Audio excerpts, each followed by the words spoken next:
Welcome to Catskill Weiss Schwarz. In today's video, I will be doing a set overview for Oshi No Ko Volume 2. Oshi No Ko Volume 2 comes out on Friday, March 27th. I'm recording this the day before.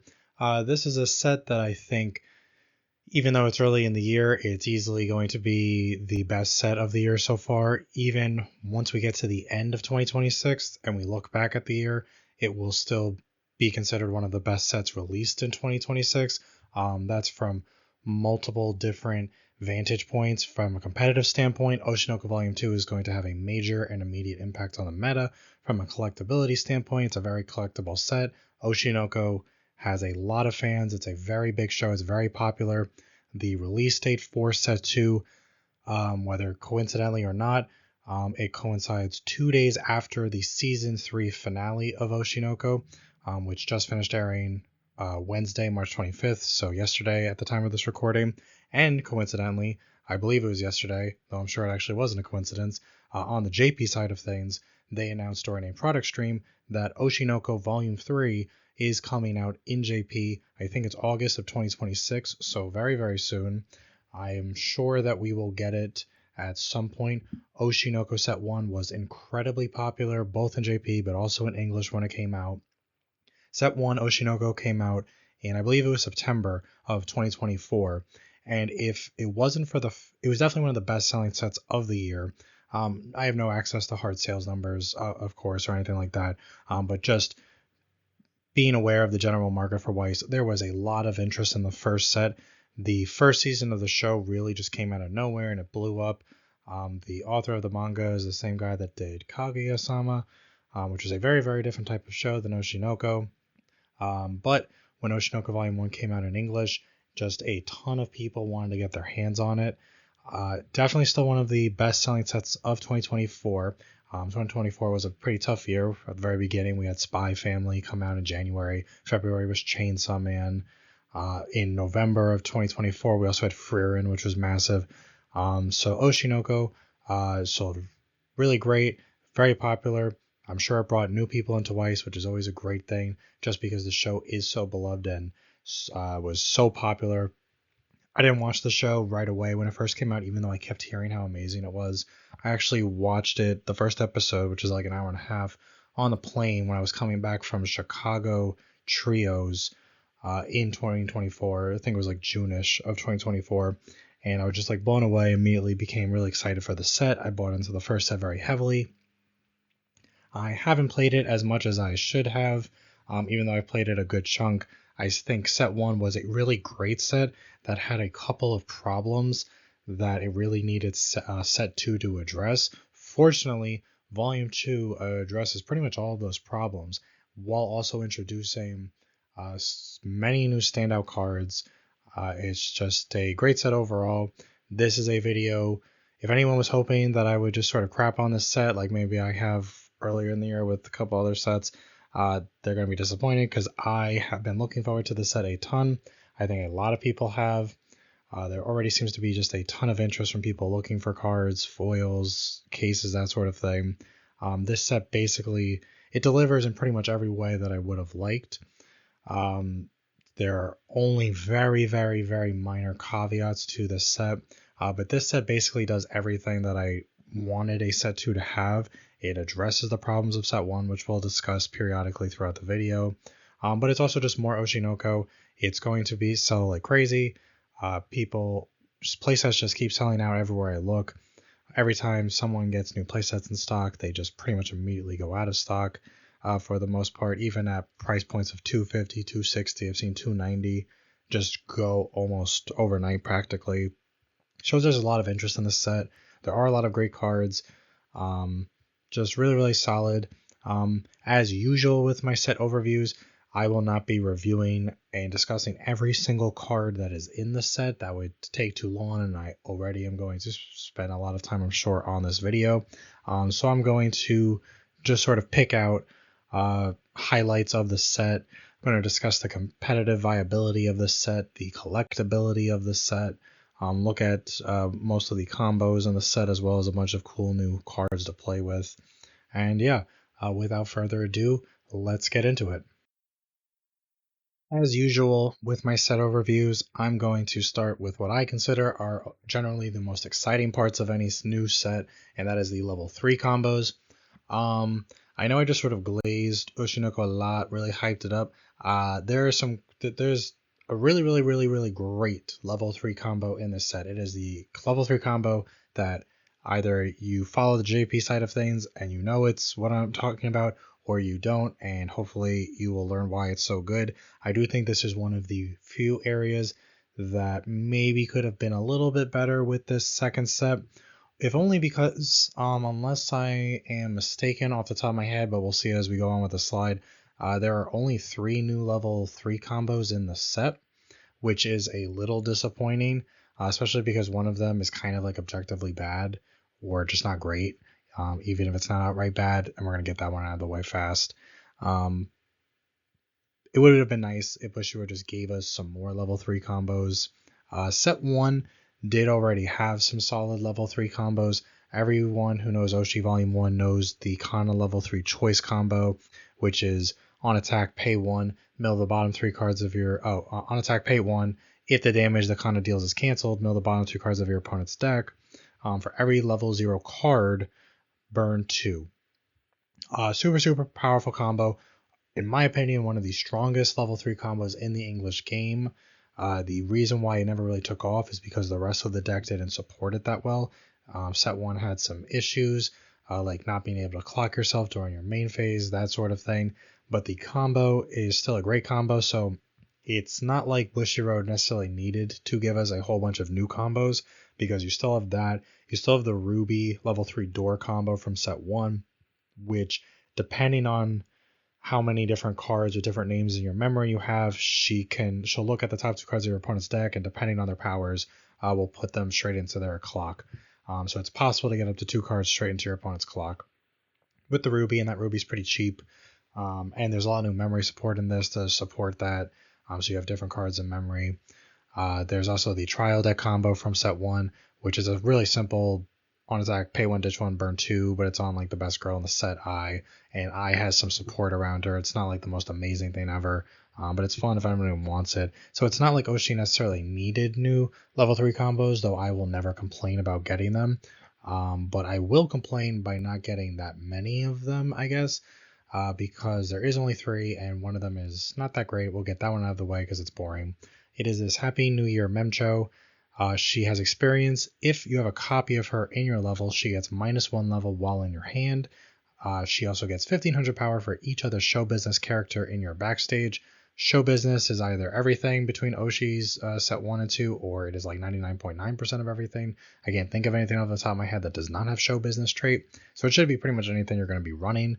Her climax combo is when the climax, which is a choice climax, is placed on your climax area, if she's in your center stage, you pick a show business character in your waiting room, return it to hand, and she gets the following ability until the end of your opponent's next turn. The character facing her gets -2 soul. So she is a -2 soul combo, which set 1 did not have. A lot of the time sets will get these sort of defensive combos that don't really do anything offensively. She can sit decently big cross turn as long as your backstage is full. Assuming you don't have any assists backing her up, she will be at 11,000 on your opponent's turn. So not terrible. It's a decent enough number. If you do have any sort of assist, she will get bigger, and at that point she will be pretty hard for most things to get over. However, she has a lot of problems that a lot of early play combos in general have, which is she has no built-in protection. There's nothing in the set that really gives her protection from like anti-change backups. There might be like 1 or 2 cards that in the between Oshi's 1 and 2 that will like give one lane some sort of ability where your opponent can't play events or maybe backups from their hand during their battle, but it's still not too great. -2 soul in an age where standby doesn't really do anything in the English game right now for the most part, and 1k1s are the way to go. They're still swinging like with 2 souls for 1 soul if they slam down a climax 2 if they trigger something. I do like that it adds a character back to hand. I wish instead of adding a character back to hand, it gave you a stock back. I mean, better, I think the way to make this combo good would be if you added a character back to hand and you replenish the stock. Whether the stock comes from waiting room, then maybe that's too good, or just blind stock the top card of your deck. But I think The fact that she can be beaten over or she can be anti-changed, you kind of want to replenish like more resources than just a character, because the idea is to keep her on board, cross turn, and start stacking it. But being on a choice isn't the great way to really stack this combo. There is no green in Oshi No Ko, so there's no bar. There is pants. Memcho isn't, wasn't remembering wrong. She's not in blue. I think she's only in yellow. She might be in red. I don't remember, but it would have been better if this was just a different character on like a pants climax, so at least you have some way to sort of recycle it to make it a bit easier. I also don't really like that she needs a copy of herself in level. If there was a card that gained her name while it was in your level, that would be something worth considering. I still don't think it would make this combo good, but it would make it better. But there have been combos we've seen in the past that require copies of themselves to be in your level in order to like use them, and those that generally just brings up problems because it makes it a lot harder to try field. Off the top of my head, I'm thinking of like the Mito level 3 combo from the 10th anniversary animation set for SAO, which requires a copy of itself in your level in order to use its climax combo. And you want to be try fielding with that, but already being down one copy of it just makes it a lot harder to grab the other copies. It's annoying to set up. I mean, there's plenty of ways in this between Oshi set 1 and 2 to swap cards in your level, so you can get a copy of it into level pretty easily. But overall, it is a little bit of a disappointing combo. I would have liked to see just something that was better. Even if it was still a Nexal thing, they could have made this combo better. They didn't have to just, if they wanted to make something defensive, they could have done that. But we have seen much better defensive sorts of combos, sorts of Nexal combos in the last couple of years. This really just isn't up to snuff at this point. But if you like Memcho, I think she's the only level 3 Memcho combo there is between sets 1 and 2. So I guess you finally got what you wanted. Too bad it just wasn't a little bit better. No shade to Memcho because she's funny. Next up, we have a card that is significantly better, though it may not replace, depending on what combo you were already playing or planning to play, you may not play it, but it's a good combo. It's her own unique color, Ruby. She is a level 3 choice combo. When she's placed on stage from hand, draw up to 2 cards, choose a card in your hand, put it to waiting room. Then her climax combo is when she attacks, if you have the choice climax in your climax area and you have experience 6 or higher, so if the total cards of the total level of the cards in your level is 6 or higher, she gets the ability where you also have to have another showcase character, but that's not really a condition. You might pay the cost, which is to discard any 2 cards from your hand. If you do, deal 2 damage to your opponent. If that damage is canceled, you may deal 2 damage to your opponent. I think this is a very, very solid combo. It's very good at pushing 2. The best thing in the world is if they cancel that first 2 and then you stick the second burn 2. We've seen this combo or versions of this combo a couple of times in the last couple of years. We've seen it most recently with Makin, Too Many Losing Heroines. There is the level 3 choice combo on the little sister, Kaju, who is burn 2. If that's canceled, burn 2. If that's canceled, burn 2. So that does get an extra potential instance of burn 2. The caveat, though, is that she is a pay 2 ditch 1 resonate a specific character in your hand, which is sort of a lot when you want to try field this. This is only a ditch 2. The experience condition is almost doesn't really matter, to be honest. There's enough stuff to experience in the set that's good. So this is much more doable at the cost that it just costs less to do. I think that is a fair trade-off. The draw 2 cards on play, discard 1, means that she's effectively more like a ditch 1 because she's giving you one of those cards to start. So it's not as expensive as it seems up front. Plus, with the draw 2, you might draw into your climax or another copy of herself or just whatever you might need. The fact that she does not require any stock does mean you get to build stock as the turn goes on in case you don't kill your opponent and you want to be able to use a backup or something like that the next turn, or if you somehow survive the next turn, you'll have some stock to play with at least. It also means that any extra stock you have beyond the 6 stock you would need to triple her once you hit level 3 can be spent on something else like a brainstorm or a climax swap or whatever you feel like doing. It's a very solid combo overall. I'm going to build it. I like it more than the Ruby level 3 door combo from set 1. That combo was perfectly fine. It was more let down just by the set that it was in because it had such a harsh memory requirement. This one is just a lot simpler. We've also seen this sort of effect on the Asuna from Dengeki Bunko, which came out a couple years ago now. The big difference, though, is that one said on attack discard 1, and it gains the ability that up to twice per turn when damage it deals is cancelled, burn 2. However, it did not actually push any damage. So if you just stuck the swing, then you wouldn't get any extra burns. And to get that second instance of cancel burn 2, they would have to cancel the swing, and then they would have to cancel the first instance of cancel burn 2, unless you stacked some sort of on attack deal damage ability to it. But it just wasn't really that great. It read strong. It didn't really work that well. Really susceptible to things like neg souls or whatever. So I like that this sort of doesn't care about that. Very cheap overall. No memory requirement like the other Ruby. Just a solid combo overall. It may not replace the Kana level 3 choice combo from set 1 because that one is just a bit more explosive. But if you don't like the Kana, or you're tired of playing the Kana, or whatever your reasons might be, this is a perfectly acceptable level 3 combo to be playing in the set. If you like choice and you just don't like Kana or tired of it, play this. You'll feel good about playing it. It is cheap. I have had a lot of fun playing the Kaju level 3 combo, but the gripe with that is from Makeen is that it does require a much bigger cost to use it. So knowing that, I think it just feels really great to have something that you could just triple with 6 stock, dig into cards you need, and just go off. You don't have to be as careful with your stock. It's a fun combo, and it's pretty decent overall. It's very solid. It's very reliable at pushing 2. And just getting climaxes out of your opponent's deck. It does feel kind of bad if you just stick the first burn 2 and then they cancel your swing.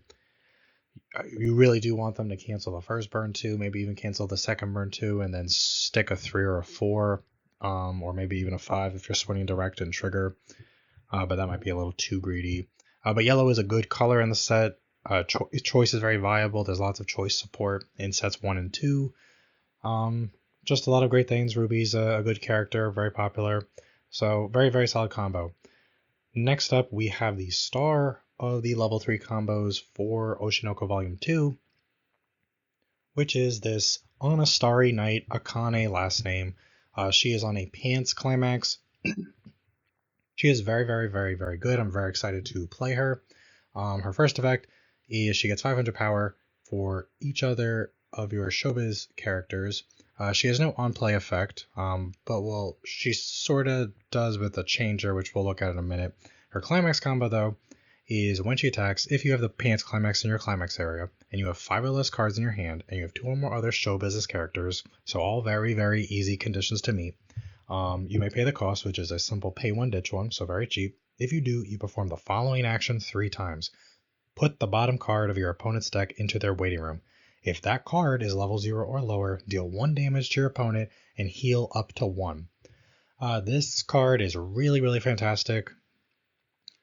This level 3 combo has been absolutely dominating the JP side of things. It's done really well. They do have a much more broken format than we do. So while this combo in this deck is still really great there, it's not, and it's very impactful. Do not get me wrong. I'm not trying to downplay it. It's made a big impact over there. It's going to be even more impactful on the English side of things because we are missing a lot of JP sets that are just super broken all around. So this is going to be the combo that you're probably going to see a lot of in the upcoming regional season, which is a trios format. Pants is a good trigger. I like Pants. Get extra soul triggers in your deck. Makes it easier to recycle your combos all around, especially level 1, which we're going to talk about the level 1 combo that works very well and is designed to play with this particular level 3 combo. But it's a very cheap cost. If you triple this, being able to potentially burn 1/9 times if you really high roll is really great. But even realistically, if you are able to get like 6 burn 1s out of it, it for the cost, it is just so great. Plus, it's healing every time you do it. So even if your opponent, like, they got to level 3 first or something like that, and they just really push you far into 3, Even if you're 3-6, sometimes it happens.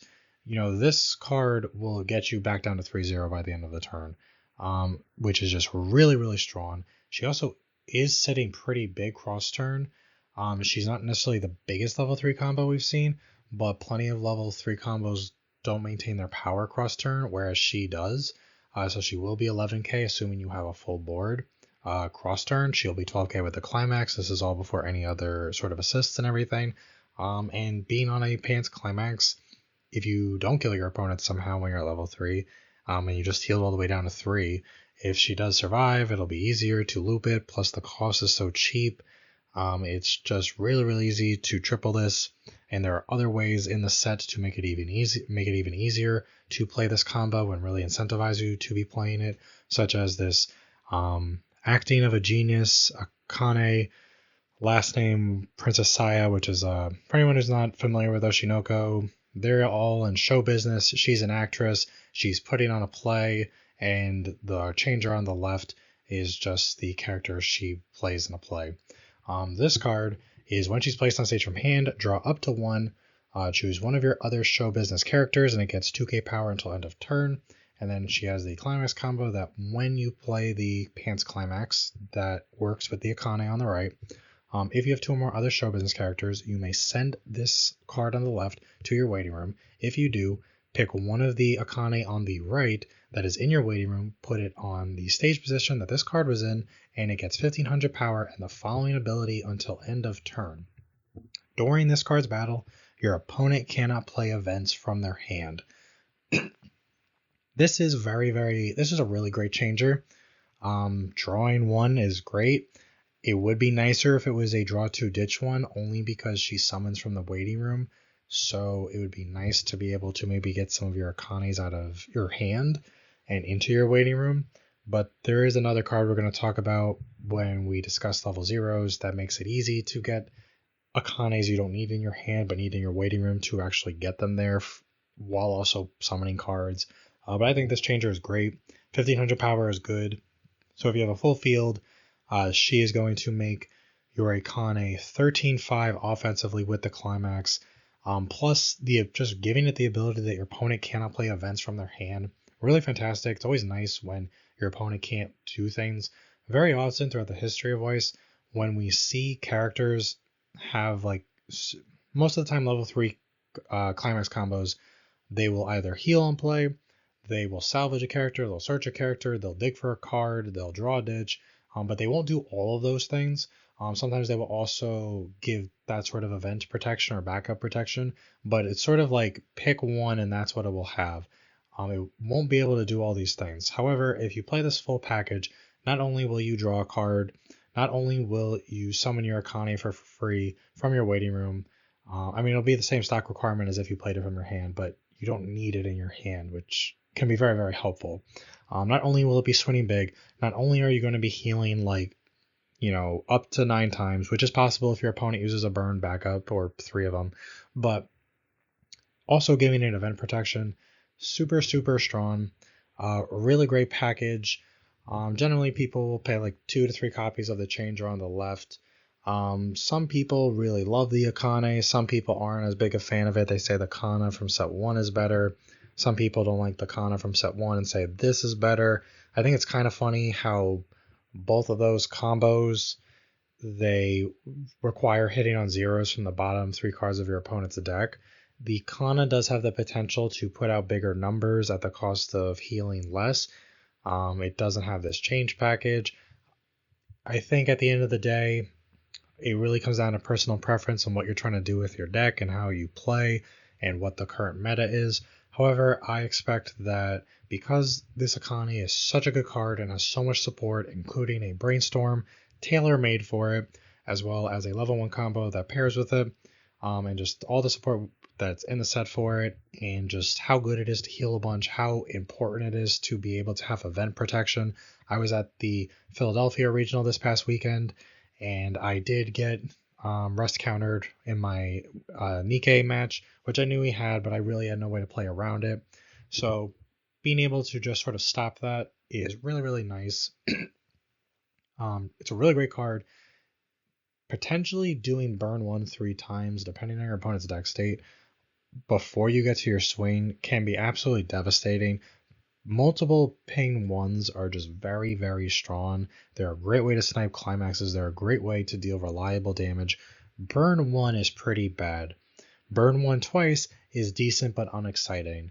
Also, burn 1 twice combos often are very expensive, but being able to potentially burn 1 3 times while healing potentially 3 times per copy, while also decompressing your opponent because you're getting cards out of the bottom of their deck.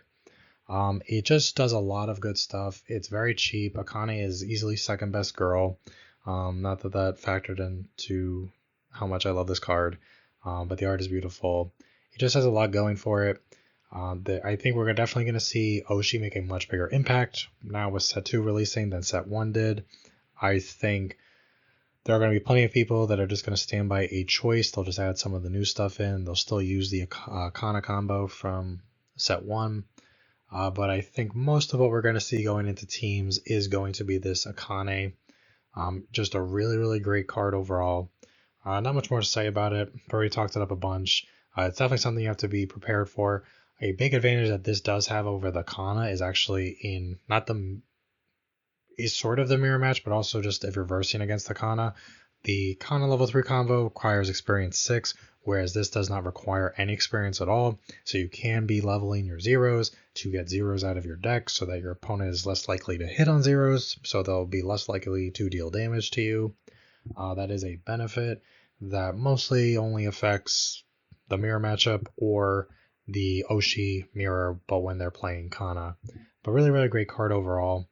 I'm very excited to start testing it. I probably won't have my stuff until for another week, but definitely expect to see this a lot. There is a good reason for that. Moving on to the level 1 combos. Set 1 did have a couple of decent level 1 combos, notably a level 1 choice Kana combo that was on attack, mill 2, salvage X or lower. If you milled levels 2 or more, discard a card to salvage any card of your choice. We do get a lot of level 1 combos in this set, way more than new level 3 combos. So that is a good thing for anyone that doesn't want to feel tied down to the Kana from set 1, even though that is a good combo. The only other really good combos for level 1 from set 1, there's a trial deck Ruby that's on a door. There wasn't a ton. There's an Aqua level 1 that was top check 4 at a character or an event, which wasn't bad, I guess. But we do get a lot of new level 1 combos here.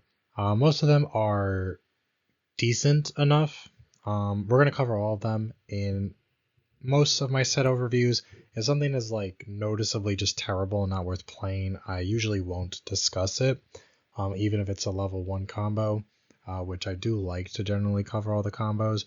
I'm not going to skip any of the level 1 combos here. There's only one that I'm not too nuts about, and the rest are all good to great. I'm going to start off with the weakest of the bunch, which is this level 1 that works on a door. Climax, this Kizami Melts, whatever his last name is. His climax combo is when you play the climax to your climax area, if you have 4 more other show business characters, he gets the following ability until the end of your opponent's next turn. He cannot become reversed.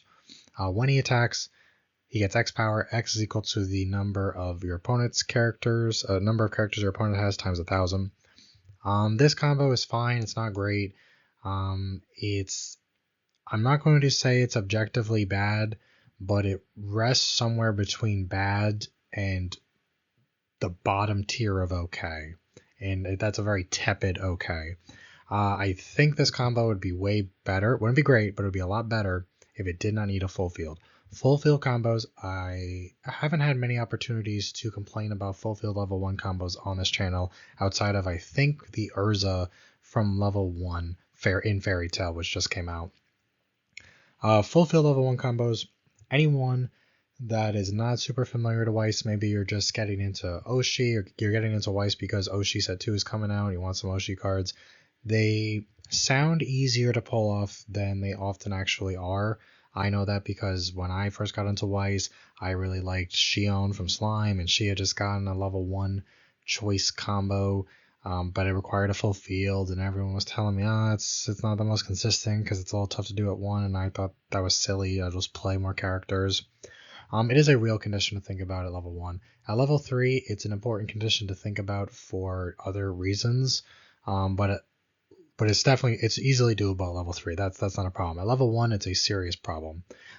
Too often, the game, if it just doesn't go perfectly, it might just be tough to get a full field.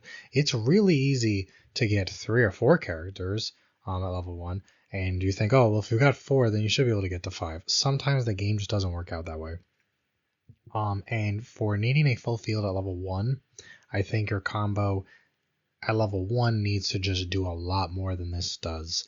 A plus of this combo is that he can't be reversed until the end of your opponent's next turn, and he gets that ability immediately, meaning that he won't be reversed that turn. When they do print this combo, pretty often we see them print it so that the ability only applies during the opponent's next turn, meaning the characters can still get reversed that turn. So you might have to side if you're weaker or you think your opponent has a backup, which is like really annoying to have to do. That if your level 1 combo can't just kill something. I mean, he will be swinging decently big if your opponent has a full board. If your opponent has a full board, he'll be swinging at 9k with the climax, which isn't bad. But I don't think having the potential to get a lot of power is really sort of like worth what he does and needing a full field condition to do it. If you want this sort of combo, if you think it's something cool to try with like a pants level 2 or level 3 combo, that's perfectly fine. I think there's definitely much better level 1 combos to be playing, and I don't think we'll see much play of it, but it's there in case you want it. It is a common, so it will be super cheap and easy to get. That's a plus, I guess. Next up, I think from here on out, the quality of the level 1 combos in the set goes up a lot. We have this level 1 theater date Akane. She's on a pants climax. At the beginning of your climax phase, pick one of your showbiz characters. It could be yourself if you want. That character gets 1500 power until end of turn. That is not tied to the climax combo. She just always has that. Then her climax combo is when you play the pants climax to your climax area, if you have another show business character, choose one of your other characters and it gets the following ability until end of turn. When its battle opponent becomes reversed, search your deck for a character. Show it to your opponent, add it to hand, shuffle your deck. We have seen this sort of combo before. Jean from Ruby set 1 has this almost identical on a choice climax. Whole Horse from JoJo has this on a level 1 choice, but it is a salvage. The Ruby from the trial deck for Oshi set 1 was this, but on a door, and it's salvaged. And I think the Toga or the Koga, I forgot her name, but she's the worst girl from Bunny Girl. From set 3, she had a level 1 that was pretty much just like this, but it was on a bar. I think these combos are really good when they search your deck for a specific character. I don't like the salvage versions that much. Too often you might have limited selectivity if you get pushed to 1 too fast, and you didn't like cancel enough at 0 and got some extra characters into waiting room. But I like having them be searches because you get to thin out your deck a bit, and you get to do it like you could stack them onto like one lane and save all of that deck thinning for your last attack so that you thin out your deck by like 2, 3, even 4 if you have 4 copies of this at once. If you, let's say you have multiple copies of this Akane, you don't have to actually give them to any of your Akanes. You could give it to something else and it'll still get the ability, which is really nice. There are a lot of good 1-0 blue options, especially with Oshi set 2, that are worth playing just because they're good cards. But the colors will match. They'll have good power lines, especially when you start boosting them with the climax or this ability. There is a JC Akane that's a 1-0 that I think is 7k, 8k with climax. You boost it with one of these, it's at 9.5. Then 11 if you like boost it with at least 2. So you should be able to get a reverse on pretty much anything. This combo doesn't really see play on the JB side of things, and there is a reason for that because there's a whole package with the door pants version that we will discuss in detail later. And that package sort of is so good that it's hard not to play it when you're trying to be the most competitive. But I think if you like playing pants level 1 combos or 8 pants, whatever, if you like Akane, if you like selective deck searching, this is a really great combo. Um, it's not like I would play this for fun, absolutely. I wouldn't even mind like if I just felt like it, just taking it to a regional if I didn't feel like playing the door level 1. Because I do think from playing the Jean level 1 from Ruby, which is almost identical, the only difference with the Jean from Ruby is that he's on a choice, but also he gives a little bit more power. However, that power is on attack. He has to attack in order to give it. I like that this doesn't need to attack. So just being able to give the power, they made it so that she gives 500 less power by being able to give the power just at the start of your climax phase, which I think is a really, really fair like trade-off.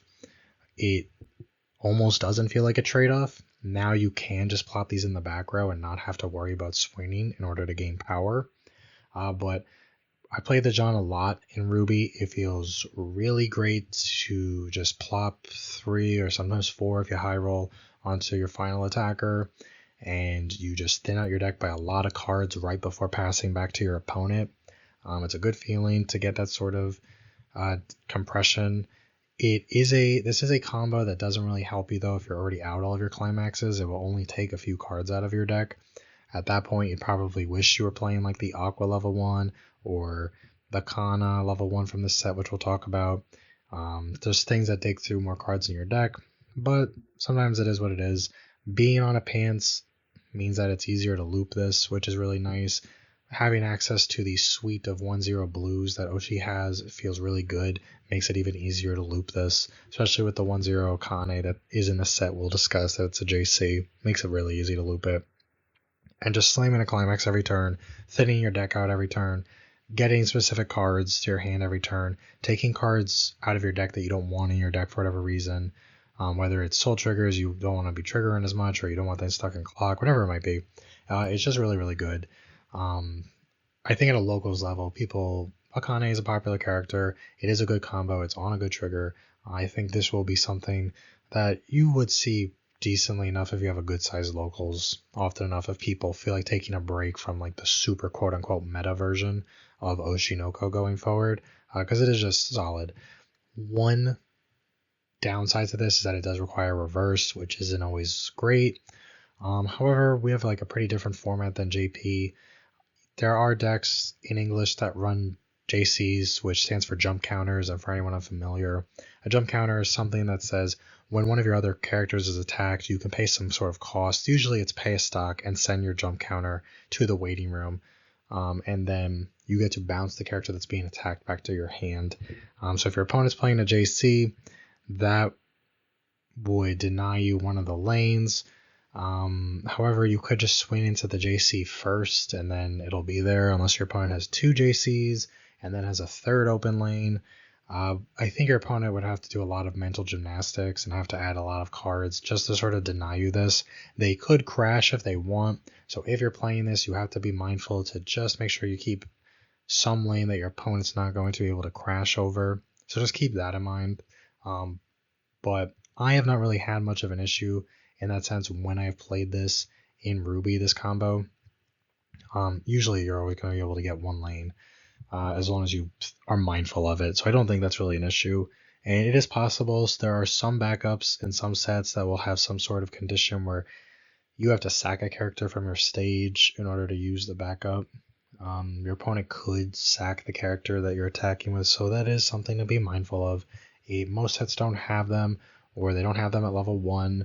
Your opponent probably isn't even going to think of it if they do have it. A lot of players just are more casual when it comes to Weiss, and they're just not gonna be thinking about it ahead of time. Most people aren't even gonna know what this combo does, even if they are a bit better. So they may not think ahead of time, oh, let me go make sure I grab that so I can deny them the reverse, whatever it is. And at that point, all you have to do is spread out your abilities to different characters to sort of mitigate the chance of that happening. Strong combo overall.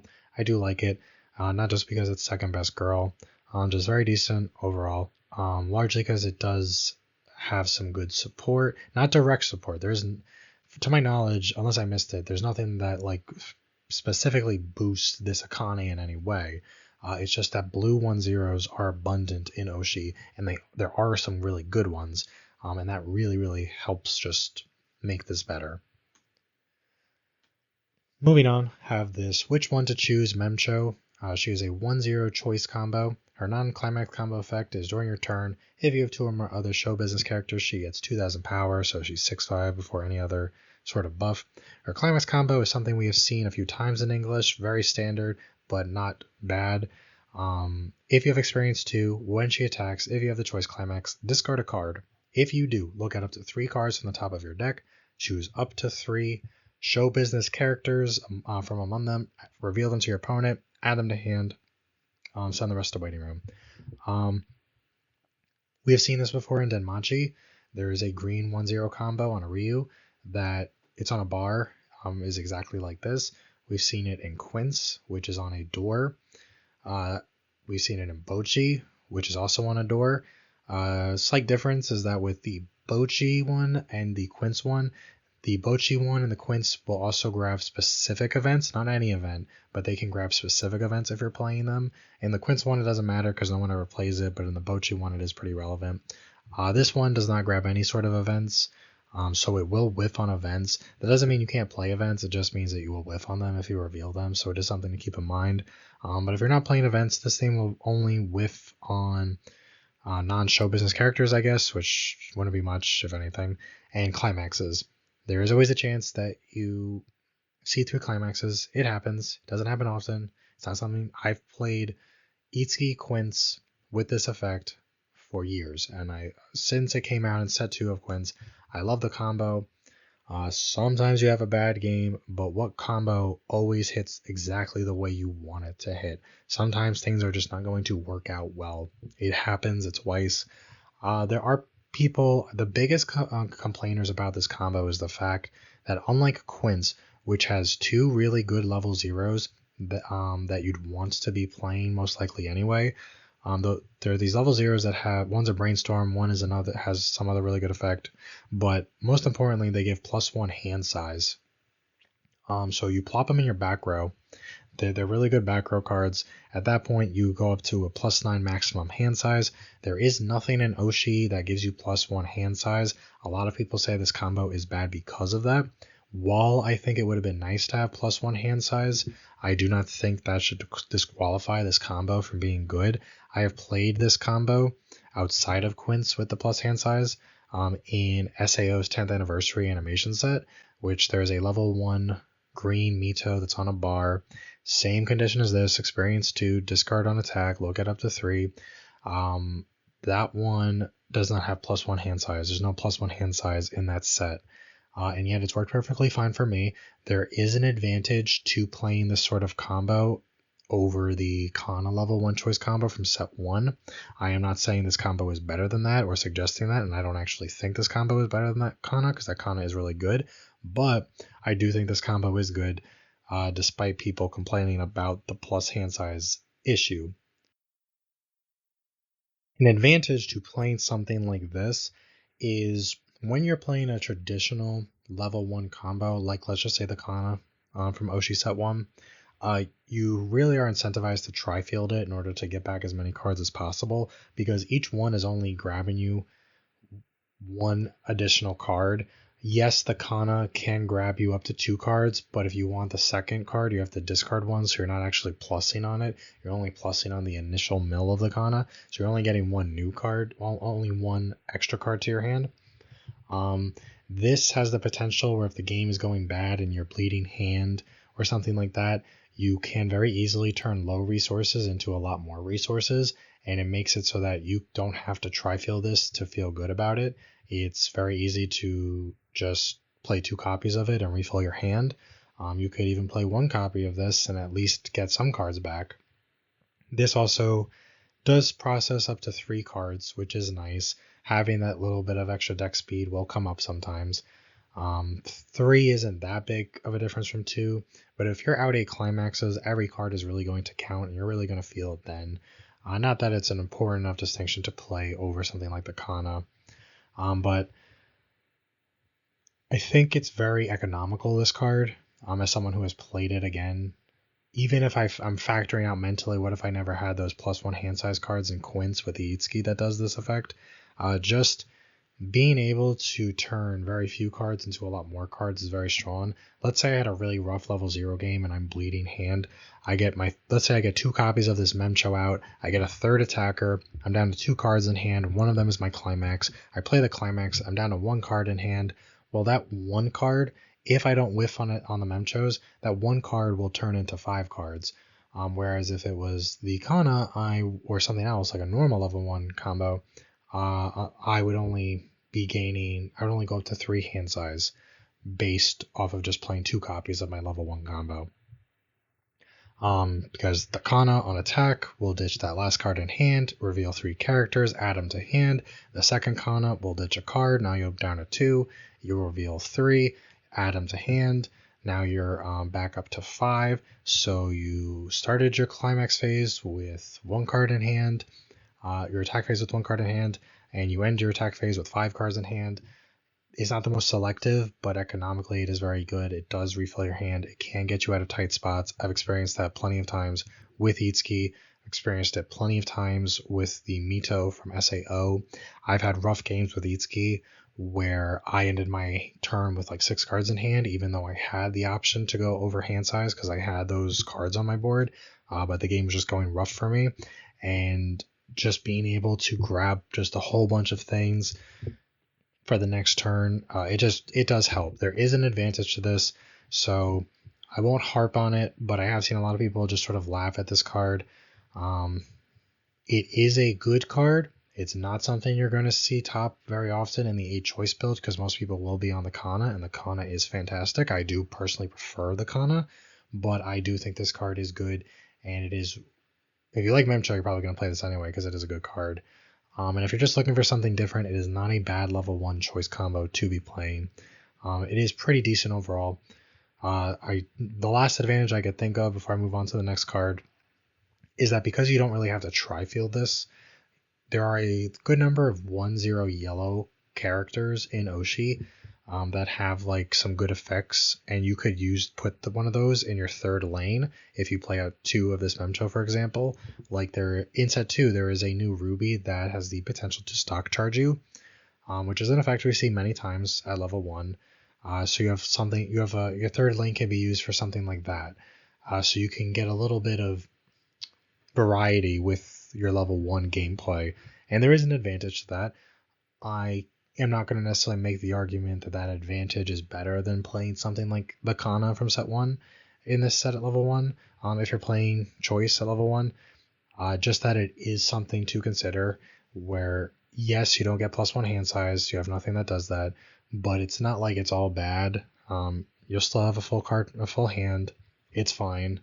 Definitely worth considering, I would say, at the very least. Next up, we have this 1/1 Aqua and Ruby level 1 combo. This combo is on a standby climax, and there's something very interesting about that, which we will get to in a second. This card's effect is if there's a card in your memory, it gets 500 power. That will be cross turn. It also gets the following abilities. During your turn, it gets 2500 power, and it gets Hand Encore. That Hand Encore will be on your turn only. Its climax combo is when its battle opponent becomes reversed, if you have one of 2 different standby climaxes in your climax area, you may salvage a character from your waiting room. It can be one or the other standby climax shenanigans that this card is doing is something we've actually seen before with Oshi set 1. In Oshi set 1, there were 2 different standby climaxes, and there were 2 different standby climax combos, and both of them said you could use their standby climax combo if you played either of the standbys, which is a really interesting mechanic. Now, they sort of balanced it by making the cards not like the most amazing thing, and you didn't have a level 3 game.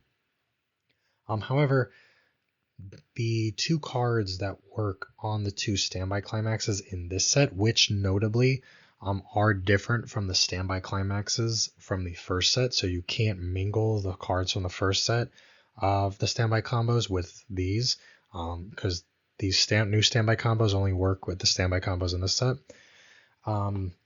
But there is a level 0 that pairs with it. Even though we're looking at level 1s, feels like a fitting place to talk about this. This is a Ruby level 0 that also works on either one of the two mentioned standby climaxes. Her first effect is when she's placed on stage from hand, you may discard a character. If you do, draw a card. This is fantastic filtering for standbys. Ditch higher level characters that you want in waiting room because you want to bring them out via standby while also drawing a card, so good hand filtering. Then her climax combo is when you play either of the two standby climaxes in this set, you can pay the cost, which is to return this ruby to the hand. If you do, you pick one of your characters, you give it 1,000 power and hand encore until the end of your opponent's next turn. This is really great because you're freeing up a back lane on your stage, probably a back lane, to standby something out. And if you trigger a standby, you'll just have an extra slot. Ideally, you will have 2 copies of this level 0 ruby. When you're at level 1, you'll have at least a couple copies of this aqua and ruby 1/1 in your center stage. You'll play either one of the 2 standby climaxes. Now, you won't need a climax swapper if you're playing 8 standby because you just don't need it. You'll play the standby, you'll bounce your 2 rubies back to hand, you'll give the cross turn power, you'll give the cross turn hand encore, you'll standby something out, maybe you trigger a standby. This is from my testing in the simulator, which unfortunately the simulator is somewhat broken on Oshi Volume 2, but that's not super relevant. But from the testing I was able to do, based on how well it worked, it's actually a very, very cool, fun sort of interaction. It's a fun combo to be playing. The 2 standby climaxes are pictured here. Different names, but they're the 2 that you can use with this. This 1/1 Aqua and Ruby combo is very, very similar to the Nino 1/1 standby combo from the Quince movie set. And Nino from Quince was so good that it's had to go on the list a couple of times. This does have a slightly lower power threshold, and it doesn't let you top check like Nino does. However, I do think there are benefits to playing this. I think it's, from my testing, very, very fun. If you like standby, it's a really interesting mechanic to be able to just not have to worry about having a specific climax. It means that you don't have to hold on to specific standbys. You see it in your hand, you just slam it away. Set 1 only had a couple of minor pieces of standby support. There was the normal 1/1 that's 7/5 with hand encore. There was some 2/2. The best card that maybe wasn't designed for standby but worked well with it was a level 3 eye off finisher from set 1, which was at start of encore step. If it's in your center stage, you could pay 1, ditch 1, mill the top card of your deck, and then burn X plus 1. X was equal to the level of the milled card, plus 1. It was also global 1500 power, which is really nice. A cool thing you could do with it is if you, let's say you attacked and you triggered a standby, you could standby that eye to your center stage and then still use her effect during the encore step, because she did not require her to have attacked. She doesn't require you to play her from your hand, just as long as she's in your center stage at the start of encore step. You can use her effect, which is nice, especially because set 1 outside of that eye was a little lacking with all finishers.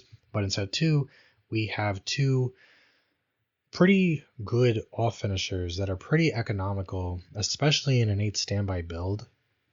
We will look at them later, but essentially one is a burn 2 and one is a restander, and they're just off finishers. So from my testing, it's pretty feasible to, let's say it's your final level 3 turn, you either go big, go home, you get your 3 swings in, you'll get 3 extra instances of damage off your off finishers. Let's say it's some combination of the burn 2 off finisher and the restander off finisher. Let's say you use them all. You've gotten 6 instances of damage. Now you're at encore step. Let's say at some point during your attack phase, you triggered a standby or 2. You brought out the eye from your waiting room, the level 3 eye off finisher, to your center stage. It's rested. Now you're at encore step. You can get an additional instance of burn, or maybe 2 instances of burn.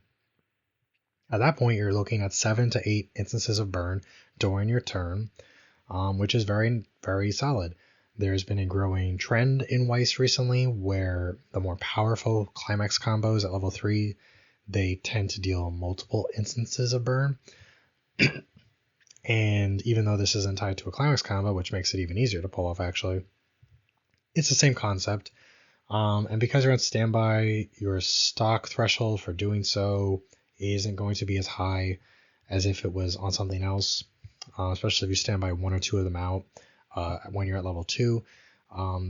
Other standby support you got in this is we got a Fuka 0 finally, which set 1 did not have, so you can very quickly, as early as 0, start filling up your waiting room with standby targets. There's a new 2/2 Ruby that swings big on your turn. She also lets you salvage a character when she gets a reverse by paying 1, which is pretty decent enough standby overall. Now, even though I'm talking about this combo a lot, I guess these two combos, I'm not going to sit here and pretend that standby Oshi No Ko is the way to go with Oshi No Ko. What I am saying is that I think it is a little bit of an overlooked setup. I do think that I don't want to sound arrogant. I do think playing 8 standby Oshi, it can perform very well, but you do have to be a bit more skilled to play it, as even when compared to other standby decks. Because you're so reliant on off finishers, you're so reliant on having certain cards at certain times. I think if you just practice the deck, you don't have to be super amazing. You get it, you build it, you like standby, whatever, that's fine. You practice it a bunch, you get really good at it. I think it absolutely can do well. I'm not saying it is definitely not going to be the most meta version of Oshi. It's not going to be topping this coming trios season anywhere near the levels of a choice Oshi or Door Pants Oshi, and I'm presuming that Door Pants will make up most of the tops. But I do think that this is very solid. I think if you get 2 Weiss players of, let's say they have identical skill levels, one of them is playing 8 standby Oshi, this version of 8 standby Oshi, and the other is playing 8 choice Oshi or the Door Pants Oshi using the Akane level 3 combo we discussed earlier. I do think the standby player is going to be in for a somewhat uphill battle. However, I do think surprisingly that the deck, if things sort of go well and you know your way around it, you can compete with something as powerful as the level 3 Akane. It's absolutely doable. There's a couple of other cards we'll discuss that just sort of pair well with standby in general, even if they don't directly support these combos, they just are good in general. It's just very, very interesting. I have enjoyed testing it as well as I can in the simulator, considering the simulator's current limitations, which they claim they fixed, but they never did. But anyway, it's very solid. The cross-turn power off the level 0 Ruby is nice. The cross-turn hand encore is very nice. We don't often get level 1 standby combos that actually directly plus you cards to hand. Usually they might just like stand themselves or another character or something. It's sort of like indirect plussing. Exceptions would be the 1/1 Nino from the Quince movie set, which was incredibly meta. So meta that at one point the deck had to be put on the choice list or the limited list yet again. We've also seen a 1/1 Eris that was from Mushoku, and it was on a standby climax, and that directly added cards from your waiting room to your hand as part of its climax combo. And when Mushoku came out, that build was incredibly meta. This won't be incredibly meta, but the game is different than it was when those decks were a little more dominant. However, I do think this is leaps and bounds ahead of the standby package from set 1. Set 1 had a really interesting concept with its standby combos, not needing specific standbys to use their effects, except they've carried that concept forward with set 2, but they've given actual good effects to the standby combos themselves. So if you like red, you like aqua, you like ruby, you like standby, there will be a good amount to like. I could even feasibly see people doing like 7 standby, 1 something else, whether it's choice, pants, what have you. Just because there is some cool things you could do with standby in this set. So moving on, this will be the big like level 1 combo for Oshi set 2. This is the card that is part of the whole like Door Pants lists that I've been topping in Japan a lot and are undoubtedly going to be the super topping list for Oshi going forward. It is this level 1 Kana. She works on a door. door climax. During your turn, if you have 3 or more other show business characters, she gets 2500 power, which is pretty decent. She'll be 7k before climax, so 8k with climax, not bad numbers. When she attacks, if you have the door climax in your climax area, and you have 3 or more other show business characters, look at up to 4 cards from the top of your deck, pick up to 1 show business character from among them, reveal it to your opponent, add it to hand, send the rest to waiting room. Then, if the character you chose is level 2 or higher, look at up to 3 cards from the top of your deck and put them on the top of your deck in any order. This is a very solid combo. She does have a package of support around her, which does make her better. There's a brainstorm we're going to discuss that works specifically. It is a mill 5 salvage brainstorm that only works if it hits this climax or the level 3 Akane climax combo. It also has the chance to bounce one of your middle character on your center stage back to hand on your opponent's turn. So in exchange for being basically forced to play 2 specific climax combos, it is a mill 5 and it's still a salvage. Surprisingly, even after 2 sets, there is only 1 generic salvage self-tap rest brainstorm in Oshi. It is the Ruby from set 1. The salvage brainstorm that I discussed that pairs with this and the Akane, sure, it's a self-tap salvage brainstorm, but it only hits on these 2 combos, so it's really only good in those decks. So you sort of get an extra mill out of your brainstorm, which is always really nice, especially if you mill the climax on the 5th card, whereas you wouldn't have on a normal brainstorm. It just feels very, very strong. And this combo is good. It fixes a little bit of a problem that Kana's set 1 level 1 combo had, which was that it only processed 2 cards from its climax combo, then 1 card with the attack. This will process 4 cards from its climax combo and then 5 when you count the attack. Some people get a little confused when it comes to seeing the benefit of the secondary effect of the climax combo, where if you add the level 2 or higher character, you get to look at up to 3 cards from the top of your deck and put them back in any order. This is sort of like, it's kind of like the Fiona from Spy Family, which was really the reason why you would play Spy Family. That effect was on attack, on a pants climax, look at the top 3 cards of your deck, add up to 1 character to hand, put the other 2 back on top of your deck in any order, and then you do your trigger. And that card also changed into something at the end of your turn, where at the end of its battle you could look at the top 3 cards of your deck and rearrange them in any order. It did plus you, but it was also a really great card defensively because it lets you sort of put your climax where you want your climax to be. And I think that is what they were going for here with this Kana, though it's not as broken defensively as that Fiona. But in return, you get way more deck speed out of it. So the Fiona has like no deck speed really. This has up to 4 card deck speed, which is good. And it also gives you a little bit of defense. Let's say you tri-field this on your 3rd one. You get a level 2 or higher character to your hand. You look at the top 3. You see a climax in there. Maybe if you weren't allowed to look at those top 3 cards and put them back in any order, you would have seen the climax as the 1st card, maybe, let's just say. With this, now you can move it to the 2nd or the 3rd card in your deck when you put it back on top, meaning that your opponent, if they put down a climax and you put it as the 2nd card, or if they trigger and they played a climax and you put it as your 3rd card, you are basically just taking damage out of your deck. Rather than canceling on 1, you are potentially canceling at 2, on 2, or at 3.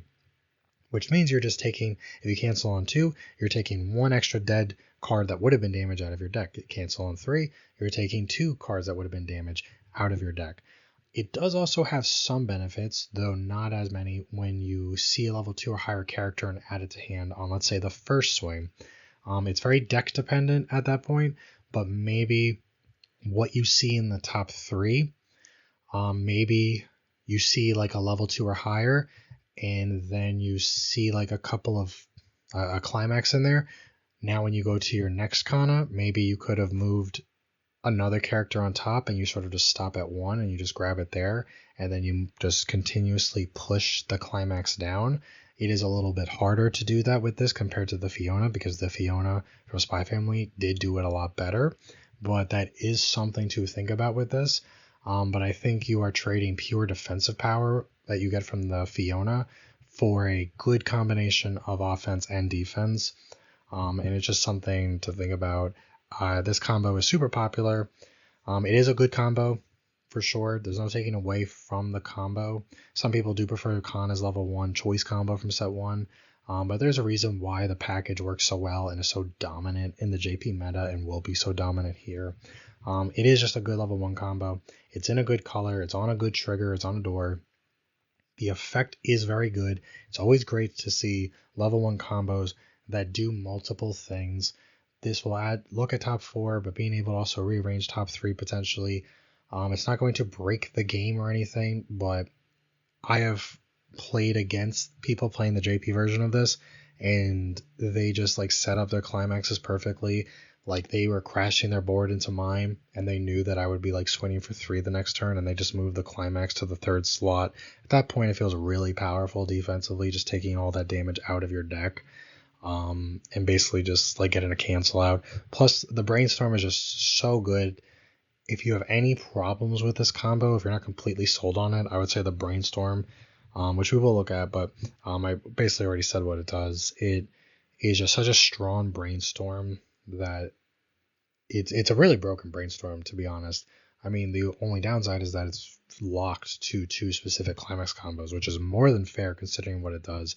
It's not like the climax combos it's tied to are bad by any stretch of the imagination. The Akane level 3 is amazing, and this is still a very, very good level 1 combo featuring 3rd best girl from Oshi.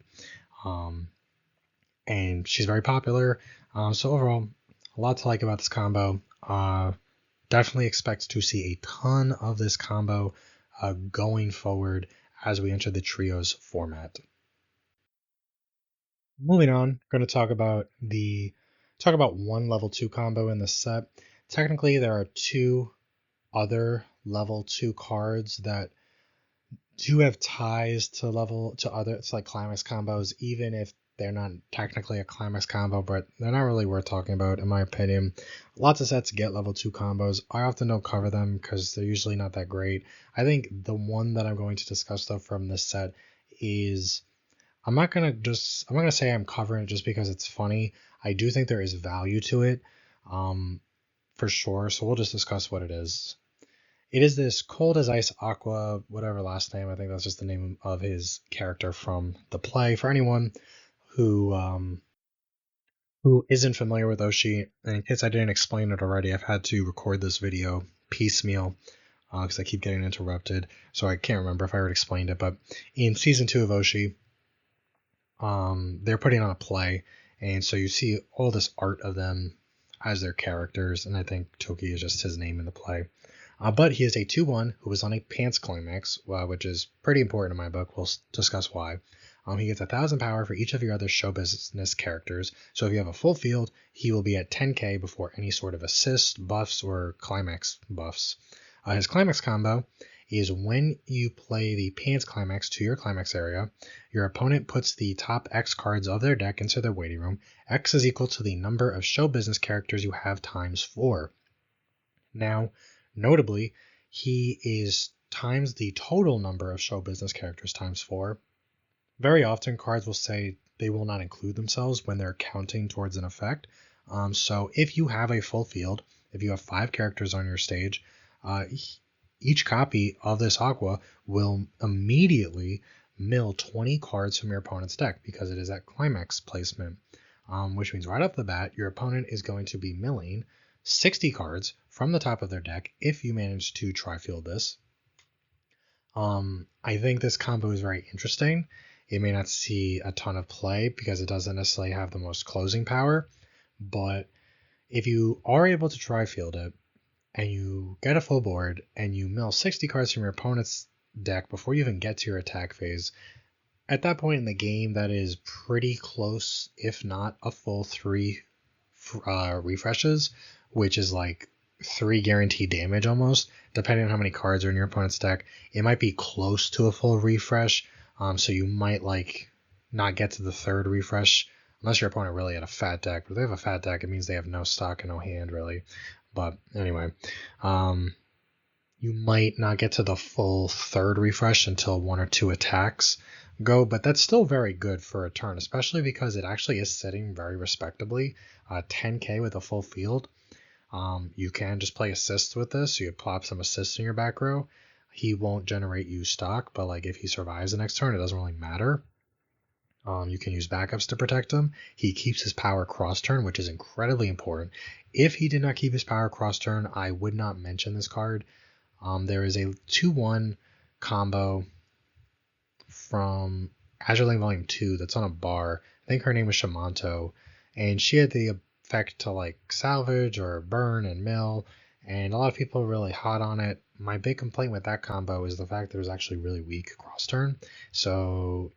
And it didn't replenish stock at all outside from its own swing, so you couldn't really keep it alive. And then even though it was on a bar, it would be hard to loop just because you can't keep it alive. This card doesn't really have that problem, or it's a card that's much harder for your opponent to get around. So being able to mill all these cards kills any compression your opponent might have gained. It just resets their deck completely. And if they mill a climax off the refreshes, that's always nice. But you kill any compression that they might have generated, deck compression at least, which is very nice. At that point, it is really just up to a random shuffle. But being so big, being at least 10k cross turn before assists and before backups, and the fact that he is on pants means that you have a really easy time to just sort of loop this the next turn.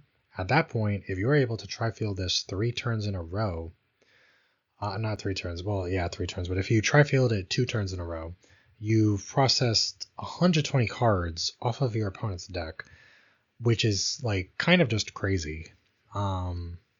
That's at that point you should be, after once you factor in the swings and any sort of deck speed your opponent had on their turn in between your first and second turn of doing this combo, I mean that should be at least 6 refreshes there.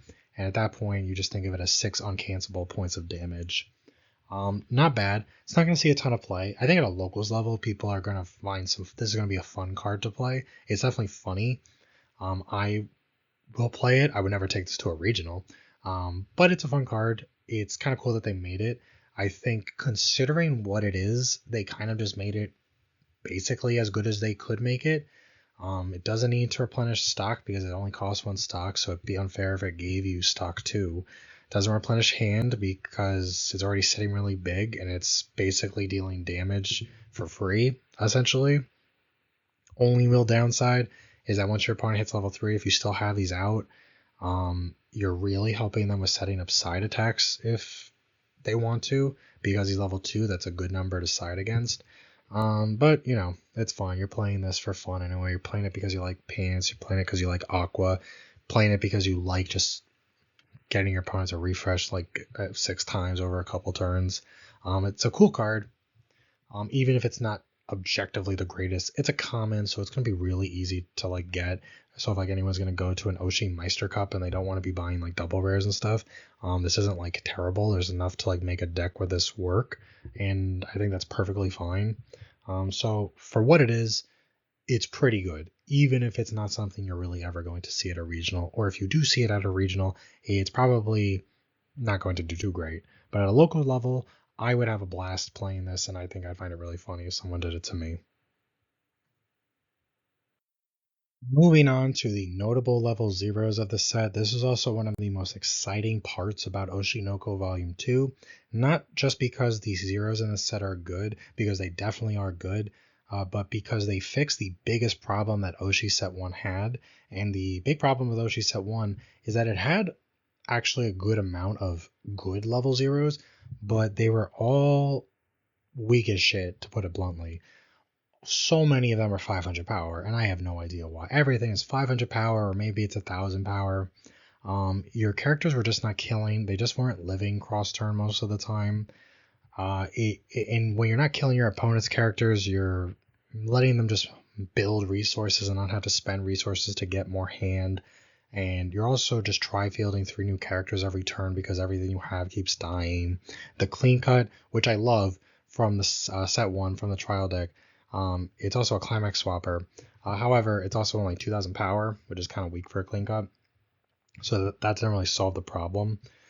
The best like plussing level 0, I guess, that like would survive a turn is this Akane level 0 that people would play, where if you had like 5 or more cards in hand, it was like I think 3,500, plus it would send any character reverse to the bottom of your opponent's deck, which was pretty neat. However, it just wasn't enough, and I think that is the biggest reason why Oshi suffered, because 8-choice Oshi, its level 1 and its level 3 combos were really, really good. The level 3 Kana from set 1 is a fantastic level 3 combo now, and it was a fantastic level 3 combo when it came out. It was just the fact that the game really started off bad for Oshi players. Oshi players had a really great Riki, do not get me wrong. It's the best girl in the set. It was Bikomachi I. It was in when it gets reversed, and it was only 500 power, so anything would reverse it.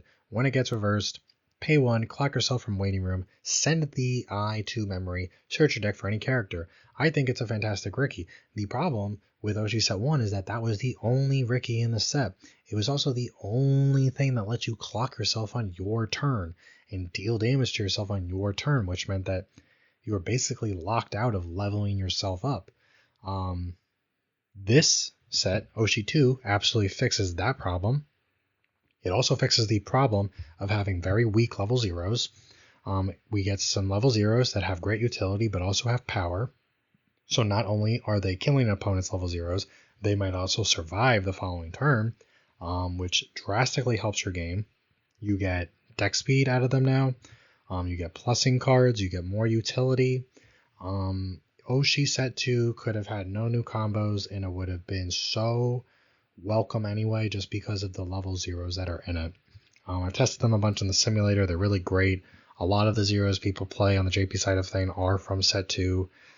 So already spent 3 minutes just talking about how great they are. Why don't we actually start looking at them? To start off, we have this Pride as an actress, Kana, with this really nice art here. She's also one of the SPs in the set. This is a fantastic card. For anyone that is familiar with the Yor from the trial deck for Spy Family, this is very similar to that, except you could argue that it has some pluses that Yor doesn't have. This Kana says, during your turn, if all your characters are show business, meaning even if it's just her, you have no other characters because she is show business. If all your characters are show business, she gets 1500 power, so she'll be 35 on your turn, and she gets the following ability on your turn. When her battle opponent becomes reversed, pick a show business character in your waiting room, return it to hand, discard a card. She also has another effect where at the beginning of your opponent's attack phase, if there's a character facing it, you can move her to an open position on your center stage. Being 2k power on your opponent's turn is actually not bad for a runner. Sure, your opponent could just try field things that are 2000 or more, but we often see like scaredy cat runners like this be like 1000 power, which is like still losing to most things your opponent's probably going to play, unless they're just playing set 1 Oshi stuff, ironically. But it may survive. Its first effect is phenomenal. They sort of fixed the problem that the Yor had. The Yor was 3500 all the time, cross turn, which is great. It also had the ability cross turn, which sounds like it shouldn't matter, but it was randomly niche because let's say your opponent, you have no cards in your waiting room, maybe you just got a refresh or something like that. If you have no characters in your waiting room, your opponent could crash into your Yor on your turn in Spy Family. And the effect was, unlike this Kana, which you only gain the salvage effect on your turn, that Yor had the mandatory effect to salvage ditch whenever it got a reverse on something.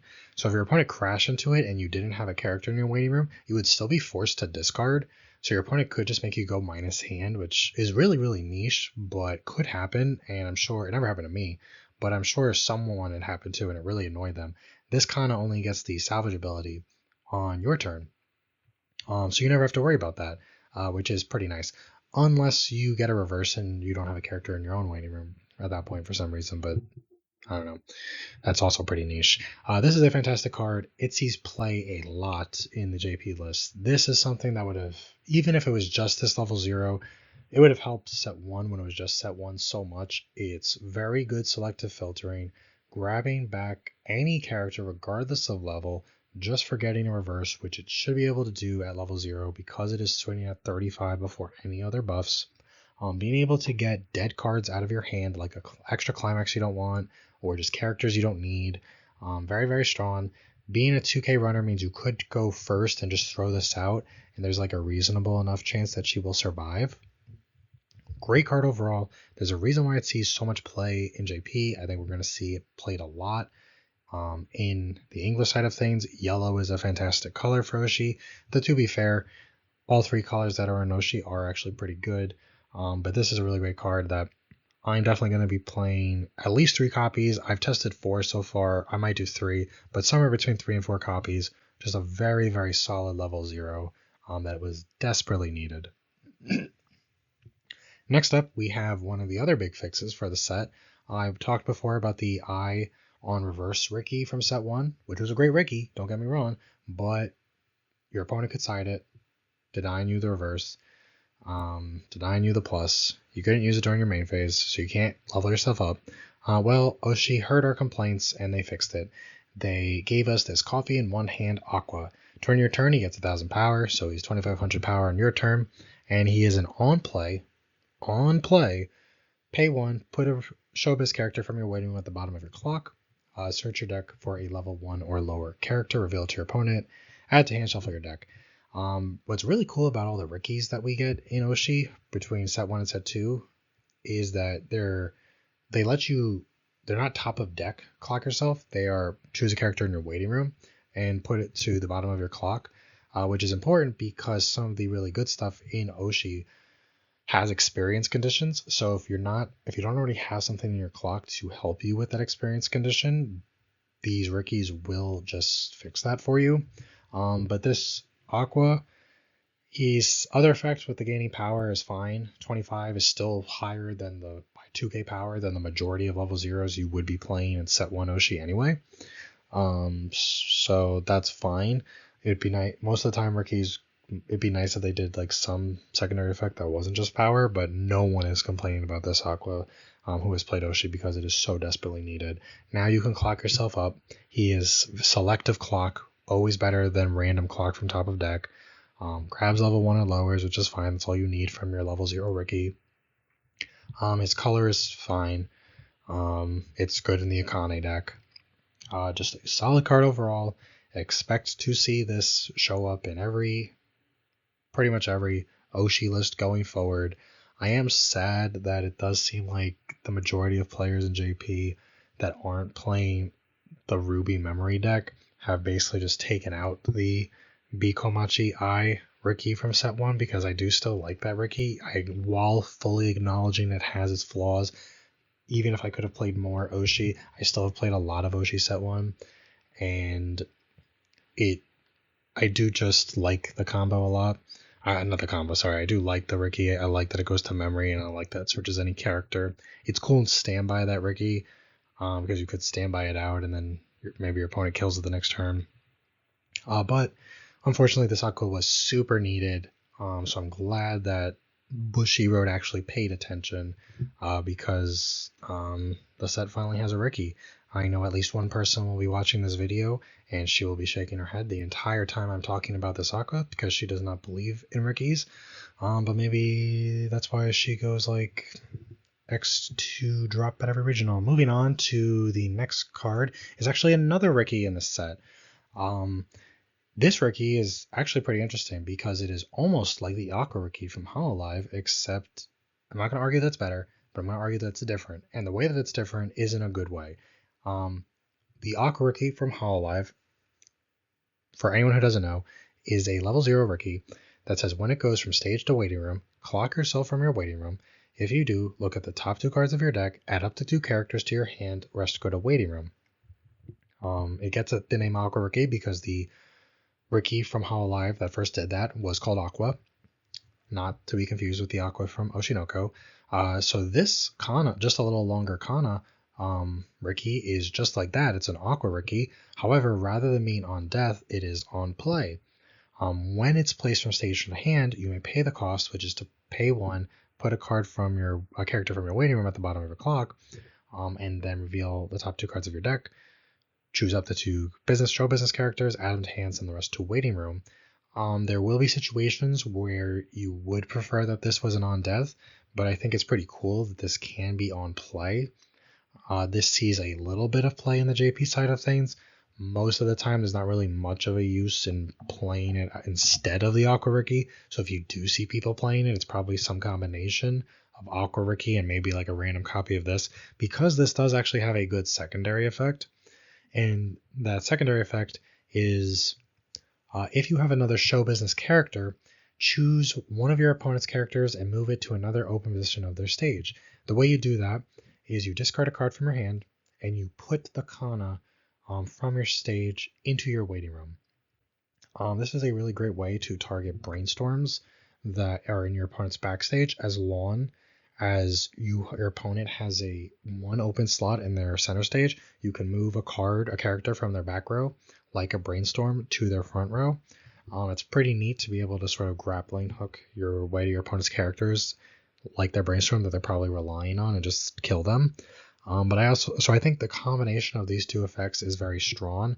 I think at this point, deck space in Oshi is really tight, especially no matter which version you're playing between the two main versions. Whether you're playing the Kana version, your space is tight because you have a high experience condition to meet, so you have to play a lot of high experience cards. If you're playing the Akane, you're playing this change package, you're playing a lot of utility, which sort of limits the amount of space that you have in the deck. That could be a reason why we don't see more of this. It can also be argued that this card just isn't as needed. That is an argument. However, I think it's a really great card. It's definitely something that when I first read it, I actually thought that like it was translated wrong. I assumed it was on death, not on play. It is interesting that it's on play. It does sort of open up some possibilities that you wouldn't be able to play if it was on death. And that secondary effect is really nothing to sneeze at. Plus, it is 1500 power, which still puts it 1000 power over like anything from set 1, really. So that's nice. I mean, even if Oshi set 1 had just this Kana, at least it was an on-play Ricky that still did something and still had 1500 power. So overall, good card. People will play it. It will not be played anywhere near the same numbers as Aqua, nor necessarily should it be. At this point, you don't really need the top 2 check as much as you used to have needed it, but it is something that I wouldn't be surprised to see people just throw 1 or 2 copies of into their deck. Most people are probably just going to go with 4 copies of the Aqua we just looked at, but I could see some people doing like 3 of the Aqua, 2 of this, 3 of the Aqua, 1 of this, mostly because it is a good Ricky, but also because the secondary effect is very good in certain matchups. Next up, we have another really fantastic card. It's one of my favorite cards in the set, and not just because, well, maybe because it has Best Girl on it. It is this Meetup on Christmas Eve I. When she becomes reversed, if her battle opponent is level 0 or lower, you may reverse that character. She also has an on-death effect that says when she's put into your waiting room from the stage, you may discard any card from your hand. If you do, look at up to 4 cards from the top of your deck. Add up to 1 level 1 or higher card from among them so you can grab events. Reveal it to your opponent, put it to your hand, send the rest to waiting room, and then, if your memory has 2 or less total cards, you could choose 1 copy of Meetup on Christmas Eve I, which is this card, in your waiting room, and you could send it to your memory. Not only do you get a level 0 bomb, which was important enough for Oshi. It's fine that this card only has 500 power because it's a level 0 bomb, but this effect is basically refers to as a Fuka or a Fuka 0. For anyone that doesn't know, that was just an old card that was on death. Discard, look it up to 4, add a level 1 or higher card. That's where, I think it was from Gun Gale. That's where the term gets its name from. Little Weiss terminology lesson. But the deck speed was important. Oshi was lacking deck speed with set 1. This fixes that, especially at 0. Very critical, you could do it at 0. It also digs for your level 1 combos, which is nice. It maintains its value throughout the course of the game because it can still grab you your level 3 combos throughout the course of the game. It can still grab you events if you're playing events. It still gives you deck speed. It also just gives you free memory. A problem with Oshi set 1 is that all of its memory cards required a stock, and the Ruby level 3 needed several different cards in memory to really maximize its effectiveness. This is the only cards that would let you send something to stock for free were cards that like had, it just wasn't necessarily worth it. You either had to pay a stock to play those cards, or you would be just shoehorning in cards into your thing to send something else for free. Not really worth it. But just having free, even if you're not playing the Memory Ruby deck, this is a fantastic card that sees play in 3 or 4 copies in a lot of JP lists, and for good reason. It's always nice to have the good memory compression. Getting zeros from your waiting room into your memory is really great when you're going up against Kana or Akane, because you don't want zeros in your deck when you're going up against them. Really great card overall. It is best girl, so that is nice. There ultimately is just a reason why this card sees so much play in JP. It's going to see a lot of play here. Really great card. This also would have been fantastic if we got it in set 1, but better late than never. There is a reason why most of the cards in the lineup for most Oshi lists, the level 0 lineups, are mostly coming from set 2, despite the fact that there are some really good zeros in set 1. Most of the ones that let you play the game at your best are from set 2. Stuff like this is just too hard to ignore a card that just sends itself to memory for free as part of an effect you'd already want, to be honest, in something like Oshi. So just a really great card. It's a very good double rare slot. The SR looks gorgeous. The SSP for it looks gorgeous. Next up, we have a card that a lot of people see as pretty problematic on the JP side. It is not the reason why the deck is broken over there, but it's a card that probably shouldn't exist at the cost that it exists at, and I can't argue with that. It's this Living on the Stage Akane. She's very simple. She only has one effect. Sorry for I lost my voice last weekend and I'm slowly recovering it, so if anyone hears me clearing my throat, it is just because I keep losing it and I'm trying to get it back. But move back to the card. This Akane says, when you pay the cost, which is by discarding a card from hand and sending this Akane to your waiting room, you choose up to one show business character with level equal to or lower than your level from your hand, and you put it on the stage position that this Akane was in. The goal of this card is to just cheat out your level 3 combo for no stock. We have seen this effect before, actually. It's not an uncommon effect. A lot of sets get them. The difference is in the cost of it. Most of the time when we get a card like this, it is going to be like a pay 1, ditch 1, or pay 1, ditch 2, or lately for the last couple of years, it's really just been like a ditch 2, plus you still have to sack this card. So you're like basically losing 3 total cards.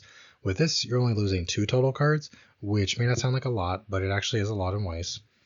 To just play something for 0 stock in something like the Akane, which can replenish your hand with the Akane Changer, or even something like the Kana, which only needs 7 stock to triple combo, being able to just like take away 2 of the required stock, it just opens up other possibilities for you.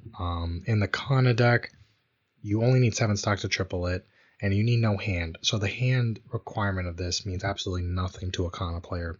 But that extra stock could mean a crucial brainstorm, it could mean a climax swapper, it could mean from set 1, there is a double bouncer in the set that you can get out for 1 stock. It's a 3-2. For anyone unfamiliar with it, I'll just explain it quickly. It's a 3-2 that when you play it, if you have if you have 4 other characters on stage, you could stock a character from your waiting room, so you play it out for 1 stock.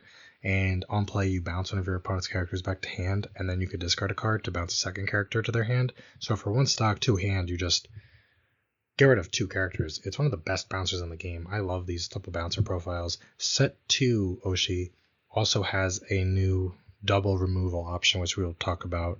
But it just frees up your stock to play something like a brainstorm, like these double removal options in Oshi, climax offers, whatever it is. It really kind of isn't fair that this card exists. Now, they usually only play like 1 copy of it, because you don't really need it before level 3. There's no reason to play it before level 3, but it's just a really solid card. It's going to see play a lot, and for whatever reason, it's 2500 power, which isn't terrible on a 0. So if you do have to play it out, at least like it can get some wins at 0. So that is something, but a very, very strong card overall. Kind of not fair. Next up, we have this Hectic Filming Schedule Mencho. She is one of the 2 secret pluses of the set, though of course you can get her in different rarities that aren't secret pluses. I will admit, I think this is a weird card to make a secret plus of, but because Bushiroad seems to really enjoy this card, we are going to discuss it. It's pretty simple. All of your other show business characters get 500 power, which probably isn't too impactful. Its other effect is an act that is pay 1, discard a card from hand, and rest this Memcho. If you do, search your deck for up to 1 show business character, reveal to your opponent, add it to hand, shuffle your deck. I think this card is not necessarily bad. I think the plus 500 really doesn't matter, but I think that secondary effect is like, it's not really something Oshi needs, but it's not necessarily a bad card. I think it's cool that it has it, especially now that there's a set 3 coming out. We have seen a couple of other sets in English get this sort of effect. They haven't made too much of an impact, but I do think at some point, somewhere, there will be a purpose for a card like this. It may not be any version of Oshi that we see now, but if people like Memcho, they don't want to play 2 brainstorms in the back row, they want 1 brainstorm and some other piece of utility, this is a good. But yeah, there's not much more to say about this card. Not bad, won't see a ton of play. It's a neat enough one of. Maybe there will be a version of Oshi where this card does make more of an impact one day. The card does look nice in the Secret Plus version. Still, it's weird that out of all the cards in the set, they did make this one of the 2 Secret Pluses. Next up, we have the Sightseeing in Miyazaki, Aqua, and Akane. When it's placed on stage from hand, you may put the top 3 cards of your deck into your waiting room, and it's also a helmet. So a helmet is when you discard a card and send this character to your waiting room. If you do, you salvage any character from your waiting room. This card is pretty cool. It's a normal helmet. Helmets are generally a 1 of in most sets. It's nice when a set has a helmet. They are good cards. I like that the secondary effect on this is a mill 3. Not only does it fuel your waiting room, which sometimes can be important if the card you want isn't in there, maybe you will mill it off of 3. But you could always salvage itself after you send it to your waiting room, and then you could play it again, and at that point you've milled 6 cards from the top of your deck for no stock. If you're in a really bad deck state, for basically 1 hand, going minus a hand, you did just process 6 cards out of your deck, like that's 6 potential damage. It's not something that's ideal, but if you're in a bad deck state, you don't really care about ideal at that point. Especially if the difference between doing it and not doing it is losing. So I think it's a very good helmet. We've seen helmets that just pump power to something, that will experience swap you, whatever, but I like this helmet. I like it for what it is. Most of the time you're just going to do a mill 3 and salvage something else, but sometimes you will grab itself back, get an extra mill 3, 6 cards, which isn't bad off of a helmet. Very solid card overall. Next up, we have this From Now On Akane. She is when she's placed on stage from hand, you may pay the cost, which is to put 1 other character from your stage into your waiting room. If you do, search your deck for up to 1 climax, reveal it to your opponent, choose up to 1 climax from your hand, reveal it to your opponent, and exchange those 2 climaxes, then shuffle your deck. This is a perfectly fine climax swapper. We have seen these sort of deck swap climax swaps before. Typically, they do just require 1 stock, but this does just sack a character instead. I'm not the biggest fan of sack a character climax swaps, but there are people who do really like them. So I'm glad that those people have this option. If you are playing it, it is 2500 power, which is still fine on a level 0. I probably wouldn't refer to a card's power when it's level 0 in any other set, but for the OG Oshi fans, you know that 2500 power goes a long way, so that is nice. From set 1, unless I'm forgetting something, there were 2 climax swappers. One was a level 0 ruby that also had I think 500 power, and it was a stockless climax swapper, but it only swapped choice climaxes, so you're pretty limited there. And then there was the trial deck ruby that was also a clean cut, and it was a normal climax swap. Pay 1, discard a climax, grab a climax from waiting room. Being able to have a stockless climax swapper and a deck climax swapper is nice. Sometimes you don't really care that you're sacking characters on your stage, it won't matter. Maybe something lived that shouldn't have, and now it's just taking up space on your board anyway. Which is something. So that is nice. Decent enough option to have. We have this becoming a popular streamer Memcho. Once she's placed on stage from hand, pick one of your other show business characters. It gets 2k power for the turn. Would have been a little bit nicer in set 1, but whatever, it's fine. At this point, you're mostly playing it for the second effect if you are playing this card, which is when it's placed on stage from hand, if you have experience 2 or higher, you may discard a show business character. If you do, choose one cost 0 or lower character in your waiting room, put it on any position of your stage. So being able to summon cost 0s is nice. That will let you summon like any level 0 you want. Now, that's not why you're going to use this card, because at that point, why not just use a Rico? Because that will at least grab you a 0. You use this to grab any cost 0s, which could be level 1. So you could grab your level 1 climax combo pieces, which is nice. It's just nice in general to be able to grab a level 1. It comes out standing. It does lose any on-play effects. I think for what you're playing in Oshi, that probably isn't going to matter too much if you summon a level 1. It's a good color. The power is fine. You could order the effects however you want. So you could summon something and then pump power to that other thing, which is nice. It's just something to think about. You won't see play in every set, in every deck, but I think it's nice that this set does give it as an option. It's decent enough. I do like it, even though I probably wouldn't play it. Next up, we have this Pout Akane. When your climax triggers, you may pay the cost, which is to discard a climax from your hand. If you do, put the top 2 cards of your deck into your waiting room and salvage level X or lower. X is equal to the total level of the milled cards. And you may rest her. Choose one character in your opponent's center stage, and it gets minus 1,000 power until end of turn. So this is clearly something that's meant to just park in your back row next to your brainstorm. And this is decent enough climax filtering when you're playing like 8 pants. I wouldn't really play it in anything that wasn't 8 pants. And even if you are playing 8 pants, you might not play this anyway. But I think it's an interesting card.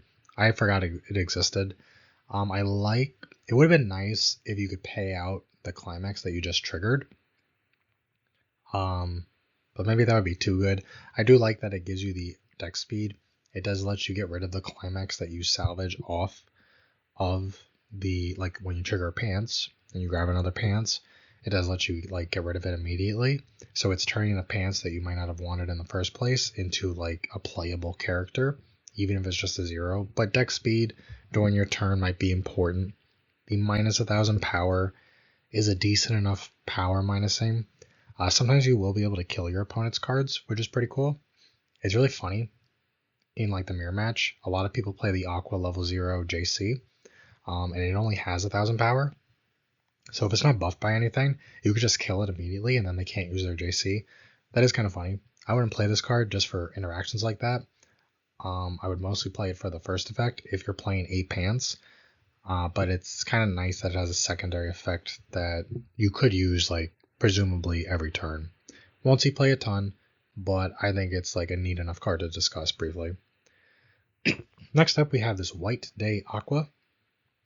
This is a pretty interesting card. At the beginning of your climax phase, if your memory has 2 or more show business characters, choose one of your show business characters and it gets 1,000 power until end of turn. 2 shouldn't be a lot in a lot of decks, especially like in the Ruby memory deck. Sometimes you might not be able to actually start using that effect for like a little bit into 1, depending on how your game is going. But that effect isn't bad. You're not playing it for that effect though. If you're playing this card, that's like a bonus effect. You're only playing it for the secondary effect, which is a brainstorm. It's a normal mill 4 brainstorm. However, for each climax that you milled, you perform the following action, which is to draw 2 cards and then discard.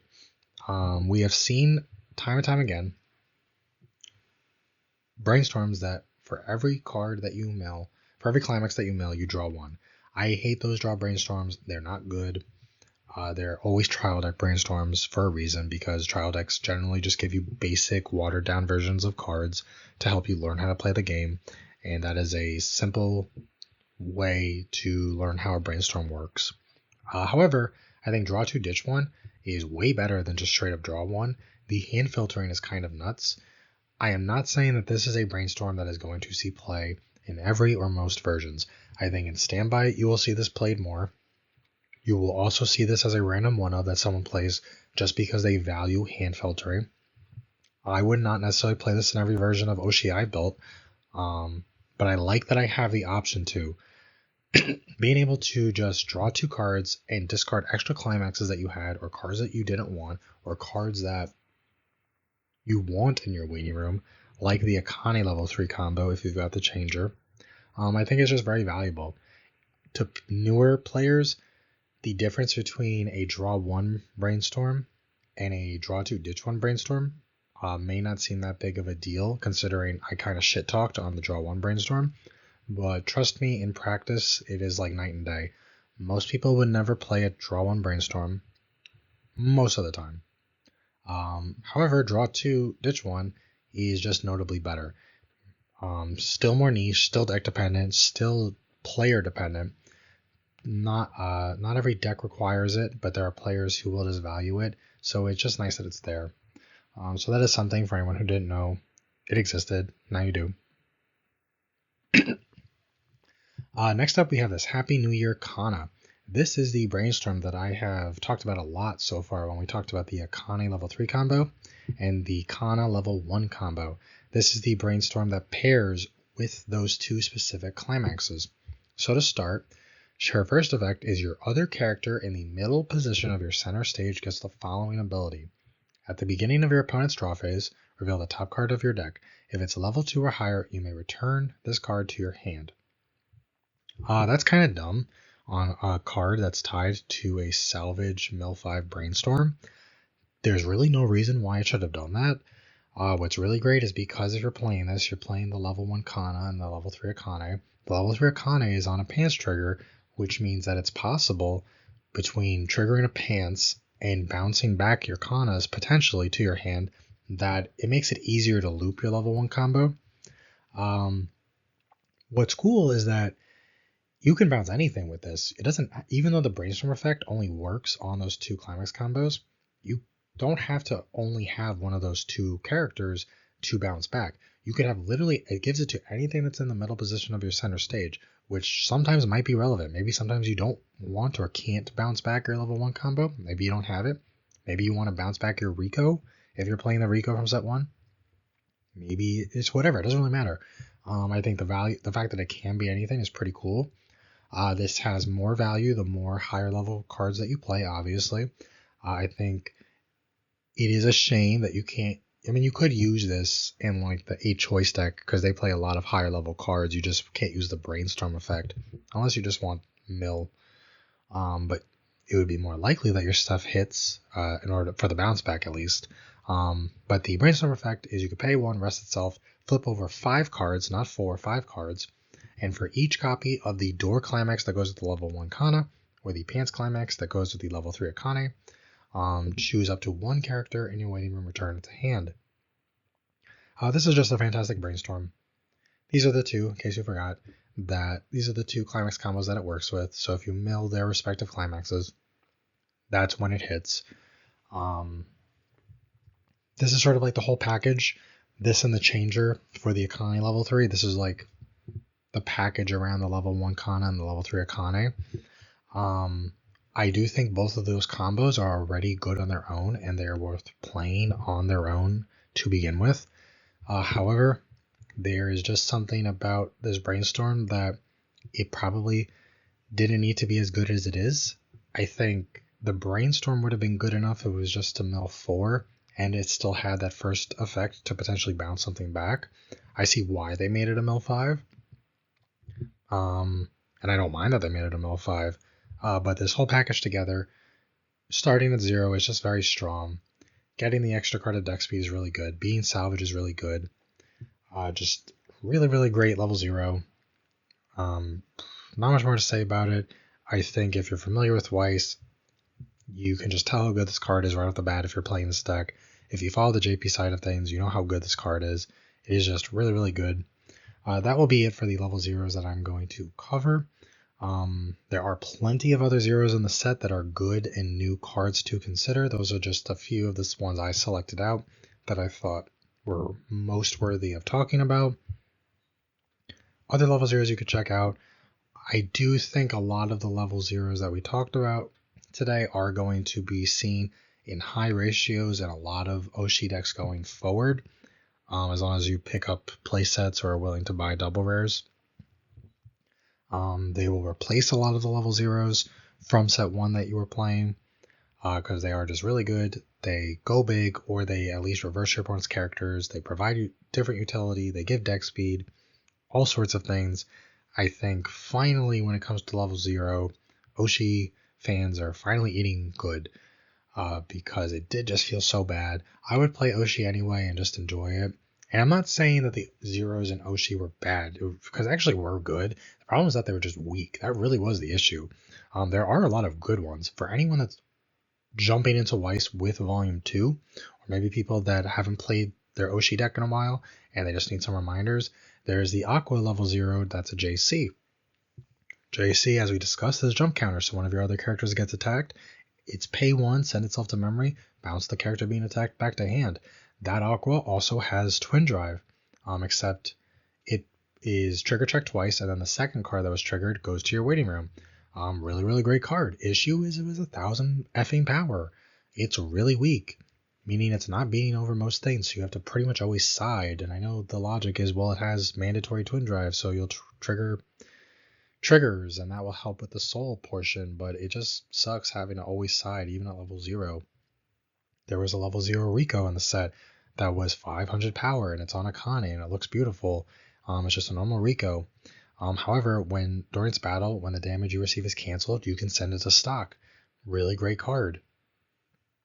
The clean cut's a climax swapper, but the clean cut is weak because it's only 2,000 power, so you have to pump it.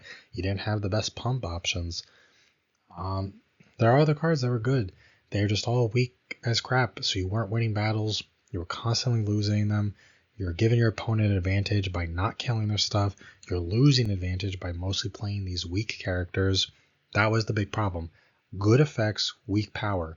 I generally say that in Weiss, power doesn't matter so much. However, at a certain point, it just gets a little ridiculous, and it does become important. When you're just never winning a battle, that is something you do have to start considering. Finally, Oshi Set 2 not only gives you level zeros that do win battles, where you don't have to side your opponent's characters constantly, giving them advantage, they also have really good effects, and that is really, really nice. So a lot of the level zeros we talked about will see a lot of play, in different ratios, of course, but there's some great utility options from Set 2 that I think people are going to pick up on. And for anything that's not listed here, definitely worth checking out the full list of zeros, just to see what the set has to offer, because we looked at the best of the best, but there's still good cards after this. Moving on to the notable level 1s in the set. Once again, not covering every level 1 in the set. That would take too long. This is already long. But we're going to cover some ones that I think are interesting, or unique effects, or worth playing, or worth considering, or just decent or innovative enough to warrant a little minor discussion on them. To start, we have this strong opponent and arguments Kana, because God forbid the names just be a little shorter. She basically lets you turn your 8-choice deck into a 12-choice deck, because if you have a climax of choice in your climax area, she gains choice in all of your zones. Then she has an on-stage effect where when a climax with choice is placed in your climax area, pick one character in your opponent's center stage and it gets minus 2,000 power until end of turn. I don't think this is really going to see play. I'm bringing it up because it's still interesting to have extra choice triggers in your deck. I think the problem with this is we have seen cards in the past that will add choice, like Ichika from the Quince Premium Booster, in the winter of 2025.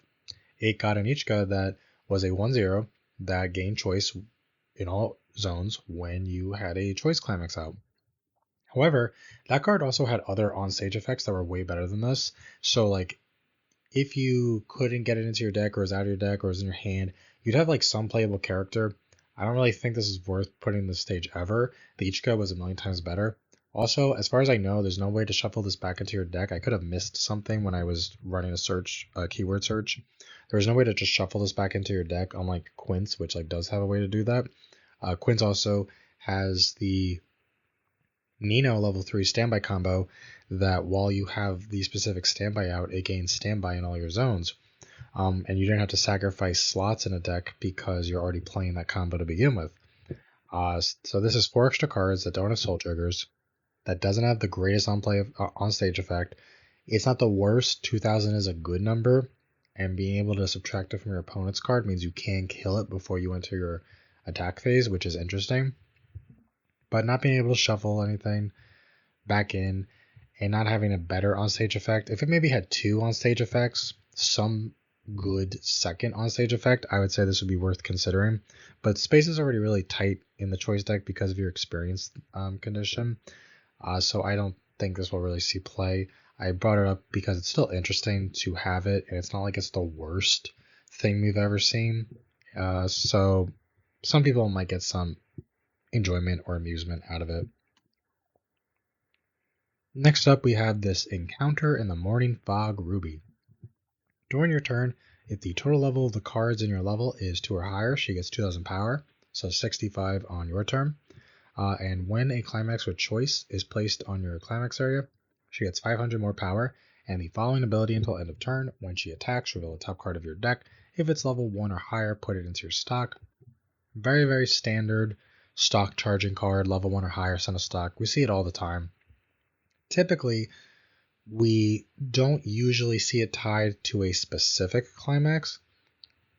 Not that we haven't seen it before, but generally it will be as long as you attack and have any climax, you get the reveal top if it's level 1 or higher, send a stock. I don't think it really matters. It is yellow. You're only going to be playing it in the choice deck anyway. I don't think the blue Akane deck plays enough yellow where it's really worth getting this in there and then having to meet the experience. So you're really only going to be playing in the 8-choice version anyway. And both, unless you're playing Memcho, both level 3 choice combos require experience. So the experience 2 isn't really going to matter. And if you're playing any of the level 1 choice combos, whether it's Memcho from this that we talked about or the Kana from set 1, you still need experience 2. So experience 2 really does not matter for this card. So it's not a fake condition because you can miss on it, but it's not as big as it would be in other sets necessarily. It's nice to have the stock charger option. Again, space is a little tight in those lists because of the experience condition, so you don't have a ton of free slots because you do need to pump a lot of higher level cards in there. But I do not think this is a bad card. I think it's a perfectly fine card. I do like the card. I'm probably not really going to play it because I probably don't need the stock in any choice. I wish there was a way to like have a brainstorm that gave top check. However, there is the Ruby Brainstorm that does reveal the top card of your deck when you play a climax. So if you do see a level 1 or higher off that first one, you can just attack with this Ruby, and that's about as close to top check knowledge that you're really going to get. Won't see a ton of play, but if someone did play it, I would not say you should take it out because it's not a bad card. It's just deck space is at a premium in the deck it's going in, and that deck doesn't even require that much stock anyway. But I do like it, and there are people who love this sort of profile, so I thought it was worth mentioning. Next up, we have this Happy Halloween Kana. During your turn, she gets 500 power for each of your other show business characters, so she could be 65 with a full field before any other buffs. When her battle opponent becomes reversed, reveal the top card of your deck. If it's level 1 or higher, you may return this card to your hand. Multiplay in everything. However, I think it's kind of funny that like if you're playing the Kana level 1 door combo we've looked at, and you've got the Kana Brainstorm in your back row, you could like have multiple lanes that like are coin flips for bouncing back to hand. I don't think this is necessarily worth the deck slots in that deck, but as a generic 1-0 red that is swinging 7-5 with a climax if you have a full board, it's not the worst thing ever. Some people do just appreciate just general hand plusing, and this is free. It's still going to get a reverse a lot. I read it, thought it was decent enough, even if it's not going to see much play, and that's only because it's not a bad card, but there are just better cards, and deck space, again, is just at a premium in a lot of these lists. But if you're going more casual and you're playing something like the Ruby level 1 trial deck combo, which is red, and you're playing the I level 3 combo, which is red, and you like Kana and you like her outfit and pumpkins and the moon, I guess, like you could just play this and it's perfectly fine. Not bad by any stretch. Just, pretty niche, but it's some people like this sort of thing. I know people at my locals who live off of just playing these cards that just bounce themselves back to hand by revealing a certain level. So people like that will really get a kick out of it. And sometimes you really just high roll and you just start really plussing a lot of these sorts of effects. Next up, we have this Sense of Loss Aqua. When your other show business character attacks, he gains 1,000 power until end of turn. So if you attack with him last, he'll be at least 6/5. And he has another effect, which is when he attacks, you may pay the cost, which is to put one of your other show business characters from your stage into your waiting room. If you do, reveal the top card of your deck.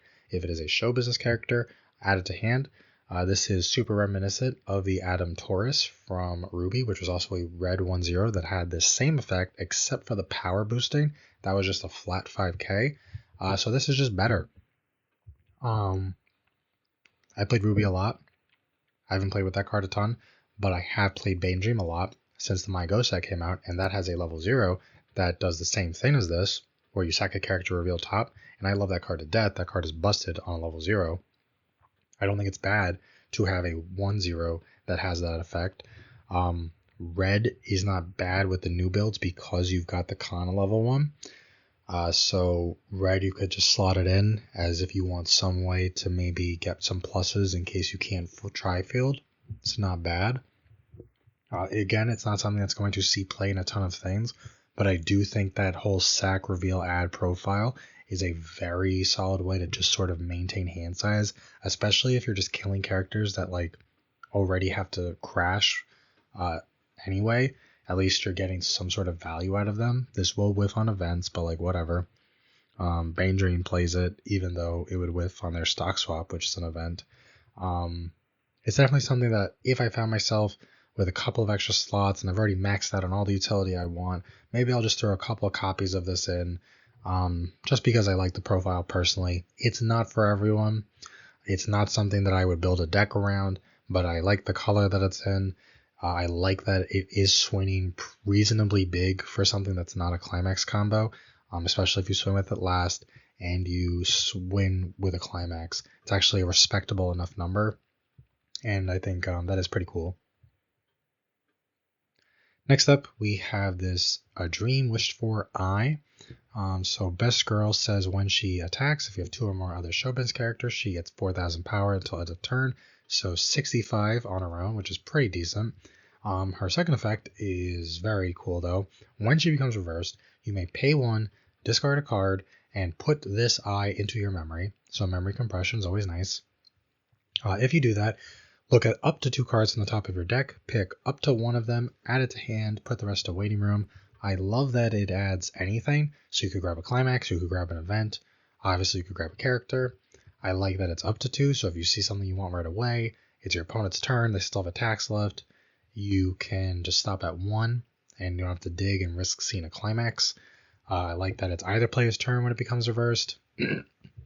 Sometimes we do see this sort of effect, not exactly like this, but this sort of effect, and it will just say like during your opponent's turn when it becomes reversed. It's nice that you can't just crash with it on your turn. The memory effect is awesome. The fact that it sends to memory is very good. I do like that a lot. It's very good for the Ruby deck. The Ruby deck is in red, and so having a 1/0 red that goes to memory is just solid. The art is beautiful. Best Girl again. It's a card that a lot of people like. The color, I like that it fits into the Kana deck. The color wise, it can fit. So that is nice. Even if you just throw a copy or 2 in there, it's not the worst thing to get a little bit of memory compression. Just a solid card to add to like a red level 1 lineup, just like the Aqua we just looked at. And I cannot wait to get the SPs for this once I see someone sell them. Next up, we have this Talking About Breaking Up Aqua. This is when it's placed on stage from hand. You may discard a card. If you do, reveal the top card of your deck. Choose 1 level X or lower character in your waiting room and return it to your hand. X is equal to the level of the revealed card. So it is a Rico. It's a level 1 Rico. Set 1 already had an Akane level 0 Rico that I discussed briefly at the end of the last slide. It's a great Rico. It is weak. However, this Rico is when it attacks if you have 4 more other characters. So if you have a full field, basically, pick one of your characters and it gets 1500 power until end of turn. You can pick itself. You can pick someone else. 1500 isn't the biggest number ever. I would have kind of maybe preferred 2000 because this is a little weak at 4000 only. However, considering that it is also a Rico, it is in a color that I don't mind. Sometimes I could see people playing this Rico at 1 instead of the Akane Rico at 0 because the Akane is really weak at only 500 power. And while that Rico does have a good secondary effect, this is a bit more reliable and it is going to get some kills. It can help boost something else to get some kills. If you're playing the level 1 Akane combo that we talked about earlier, where you give something the ability on reverse salvage. This is just not salvage, search your deck for a character. This is just another way to pump power. So plus also there's some nice hand filtering. Get some maybe extra pants climaxes out of your hand if you triggered the previous turn or something. It's just a great way to get them into your waiting room before a refresh and just grab some playable character, even if it's a 0. I do not dislike this card at all. The art's really cute. In anything that's playing like blue at level 1, I could see people just playing this a bit.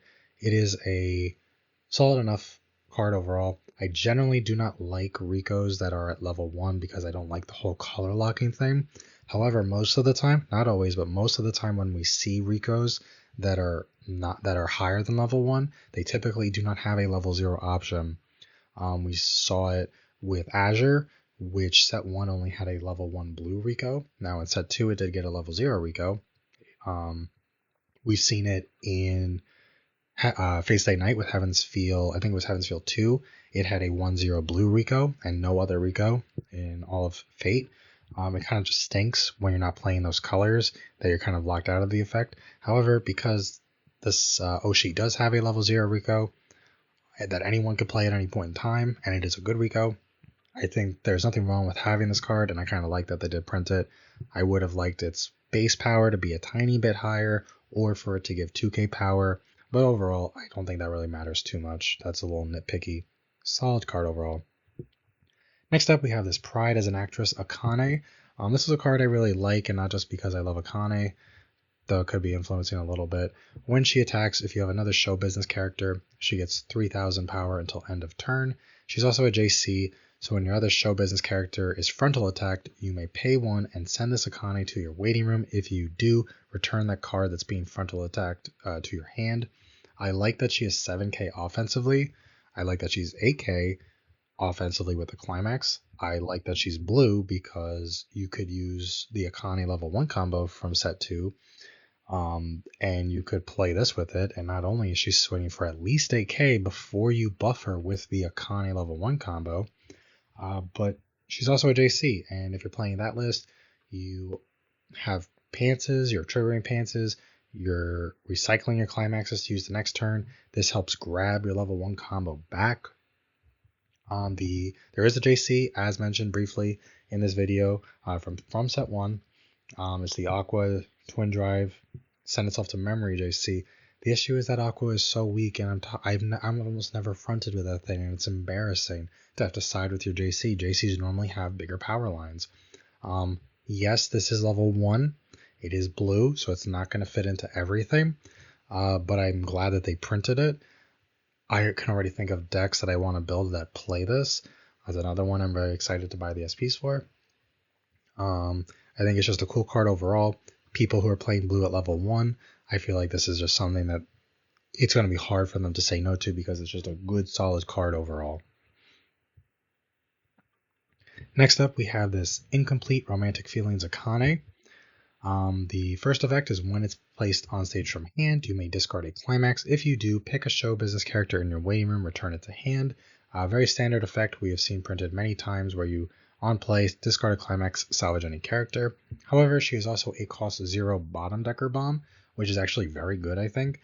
So what that means is when she becomes reverse, if her battle opponent is cost 0 or lower, you may put that character on the bottom of your opponent's deck. Cost 0 bombs that go to bottom deck just feel really good. This could have said level 1 or lower bomb and send to bottom deck, but I like that it's cost 0 is still fine. There are going to be some level 1s that are 1/1s like the Standby Aqua, or mostly against Standby decks, to be honest. But I like that it sends it to bottom deck. That's just putting more damage back into your opponent's deck, which is always nice. I like that it has a really good first effect. It's not something that you need to max out on copies of, but it's something that is still just like nice to have. If you're playing 8 Pants, I think is where this card thrives. You throw 1 or 2 copies of it. If you are going into a matchup where you know your opponent's going to have some problematic cost 0 character on their board, you just make a point to grab this. And I think it's just a decent enough card overall. I don't think the deck slots really warrant it outside of something that is blue at level 1. You don't want to have to just be holding on to this for too long because the colors aren't matching up. But in like a deck that has a lot of blue, and is 8 Pants specifically because of the first effect, I think this is perfectly fine. That will be it for the level 1s I'm going to discuss in this video. Again, just to reiterate, there are plenty of new level 1s in all colors that I did not mention here that might be worth checking out. I found a lot of them to be just sort of power pumps that really didn't do much else, so I didn't really bring them up. But that doesn't mean there isn't the odd one or two that isn't strictly a power pump and might have a place in your deck depending on what you're building. Moving on to notable level 2s for the set, same rules apply to the level 2s. We did get some new ones, though I don't think we're going to talk about as many as we did with level 0s and 1s. First up will be this typical story, Kana.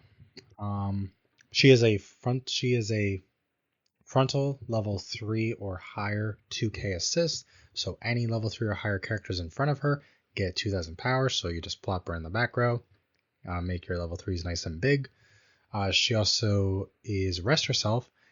If you have experience 3 or more, pick one of your show business characters. It gets 1000 power and the ability that during its battle, your opponent cannot play events from their hand.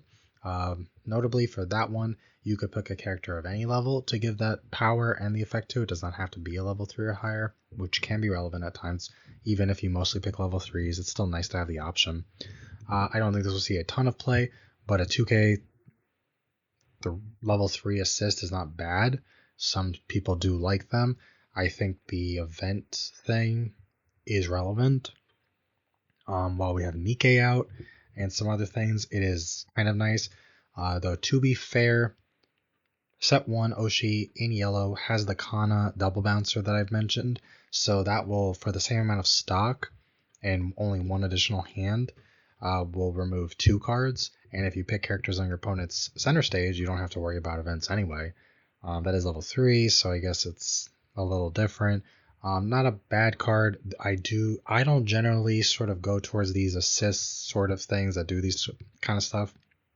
I like to just leave brainstorms in my back row in most decks. There are exceptions depending on the card, but I generally won't play something like this. But I do know tons of people that do like to play things like this, and I'm not saying it's just not my play style to play stuff like this, but it works for other people. So I mention it in case it's helpful to those sorts of players.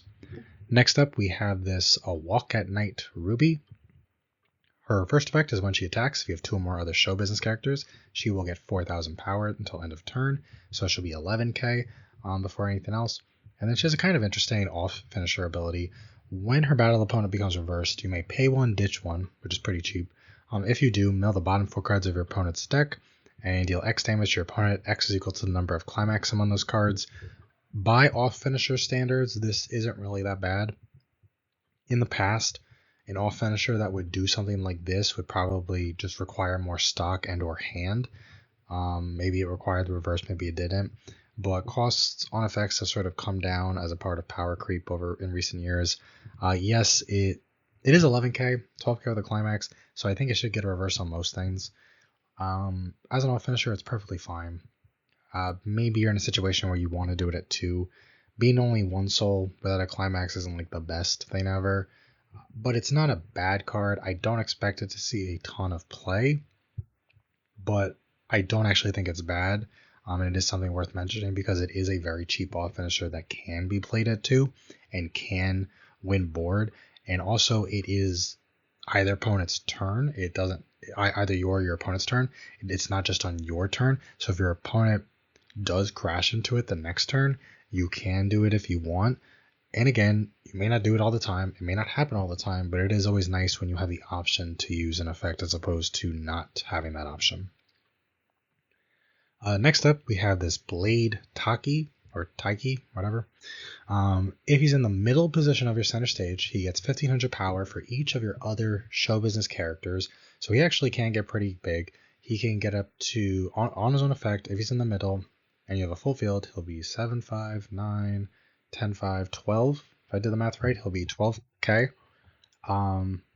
Yeah, which is not bad because it is cross turn. So for a 2-1, that's not bad. But he has another effect which is decent enough. I do see him played as like a one-of in like a decent number of builds. His second effect is when he's placed on stage from hand, look at up to 4 cards from top of deck, pick 1 climax from among them, reveal it to your opponent, put it into your hand, and put the rest into your waiting room. If you added a card to your hand, discard a card. If it didn't have that second effect, I would say this card is not worth playing. But because it has that second effect, and that already makes it like a good enough tech card if you are so inclined, though certainly not mandatory, I think the first effect just really enhances it, because not only are you digging for and potentially grabbing a climax you might really need, or at least getting some deck speed, you're also getting a giant beater, or a beater that is potentially very giant for no real condition. So I think it's decent enough. I do see it pop up on some lists, and I can't see why. It's definitely not a bad card. I'll see if I have space for it in mine. But it is pretty cool, mostly for the second effect. But the first effect isn't bad, mostly because I like that it's cross turn. And if you have the full board, your opponent, unless they hit level 3, they're most likely going to have to crash into it.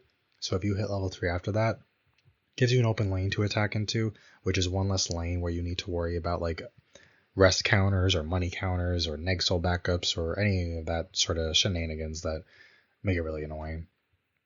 Next up, we have this In Touch with Nature Ruby.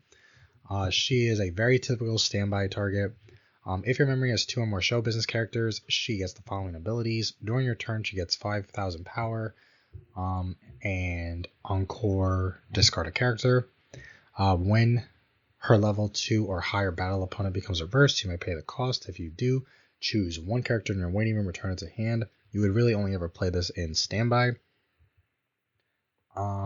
It is decent. I do kind of wish that she got the Encore like... Oh, I read the card wrong, sorry. She gets the Encore as long as you meet the memory condition. It's just the power she only gets on your turn. So she's very typical for like that sort of profile. We've seen that sort of thing minus the memory condition on like the Nino 2-2 from Quince. We've seen it on the Crow 2-2 from Ruby. Very standard standby profile with the addition that she can salvage you something if you get a reverse in a level 2 or higher.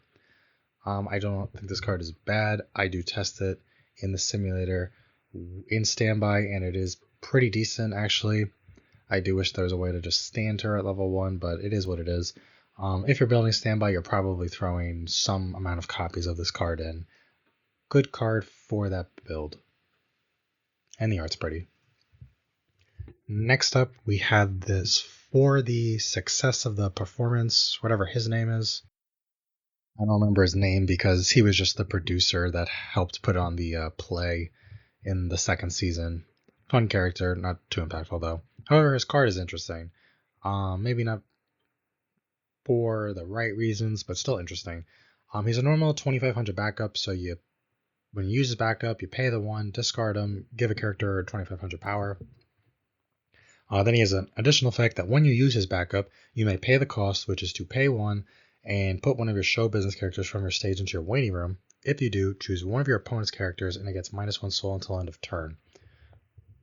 I think this is an interesting card that won't show up in a ton of things, but it is interesting for a couple of reasons. The -1 soul really isn't that great, to be honest.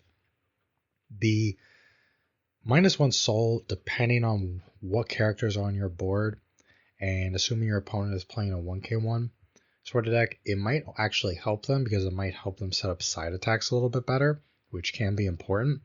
I think the benefits of this card, though, are the fact that you don't have to choose one of your opponent's characters that's in battle to give the minus soul to. You just pick one of your opponent's characters, so you can pick something else, which can be relevant sometimes. But also, I like that you get to sack a character from your stage. I think that it's niche, but it might be arguably the more impactful of the whole part of the effect, because the -1 soul probably won't do too much. Sometimes you might be in a matchup where your opponent needs a reverse for something, whatever it might be, maybe a climax combo of some kind, and you can just sort of deny that to them, and maybe they were counting on it, whatever it is. I think that is kind of cool. I do wish it was like maybe a -2 soul, but the -1 soul could pop up. If you think the -1 soul might harm you more than it might help you, it does say just choose one of your opponent's characters. It doesn't say they're center stage. You could just pick like the brainstorm in the back row, if it really is going to matter, and if you're really using this just to deny reverses. I'm not saying that you should play this card just to try to deny reverses, because we do see less and less reversed cards that require reverses in English Weiss these days. But sometimes it does matter. I remember I was at a regional playing Ruby once, and my opponent was playing Slime, and Slime has a backup that's sort of similar to this, and he did not give a crap about I think it was a minus soul backup. He really didn't care about that.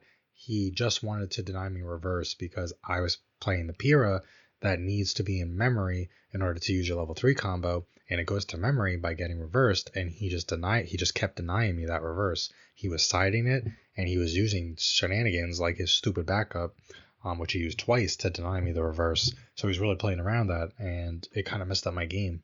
I still won, but I think I only got lucky that game. So super niche, not worth playing just for something like that. But if you're someone who doesn't mind that it's just a -1 soul, it does have that secondary effect, and I think that just makes it kind of interesting because of the potential applications of that. Next up, we have Christmas Date with Second Best Girl. When she's placed on stage from hand, you may pay the cost, which is to discard any card. If you do, look at up to 4 cards from top of deck, choose up to 1 show business character from among them, reveal it to your opponent, add to hand, rest go to waiting room. So not bad. Get a little bit of deck speed, get some dead card out of your hand, like an extra climax or something. Dig, maybe grab something you need. Maybe fill the waiting room a little bit. If you're ready to go to level 3 and you want to get some Akanis in there, that is nice. Her second effect is you can send her to waiting room to pick one of your opponent's characters and return it to hand. So she is a bouncer. We've seen that sort of bouncer effect many times where it's a 2/1 that sends itself to waiting room. If you bounce a character.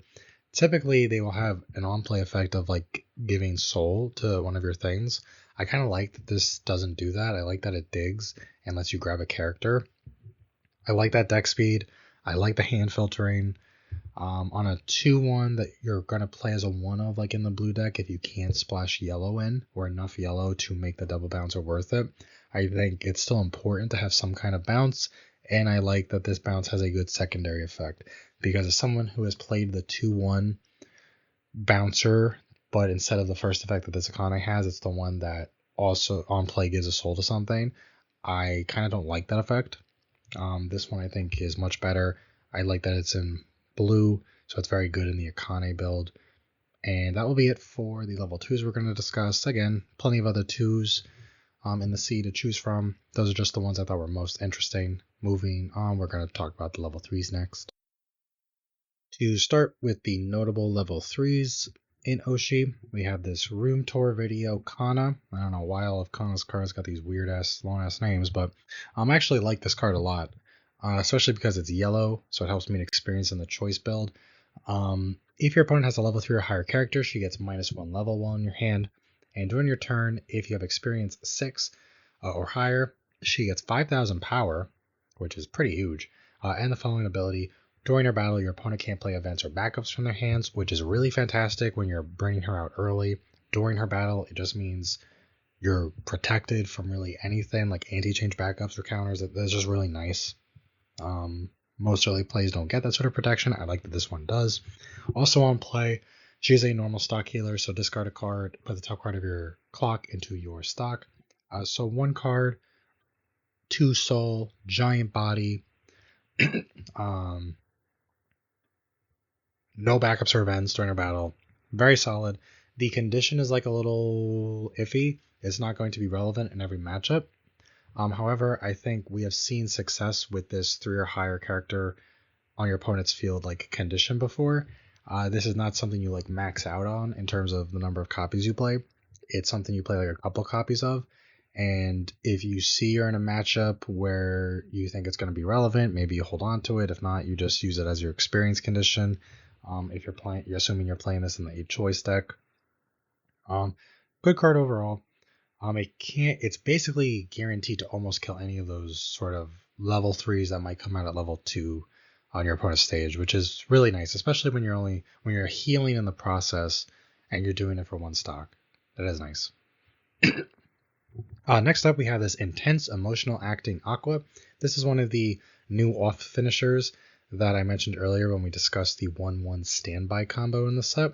When he's placed on stage from hand, look it up to X cards from top of deck. Choose up to 1 card from among them, add it to hand, rest go to waiting room. X is equal to the number of showbiz characters you have.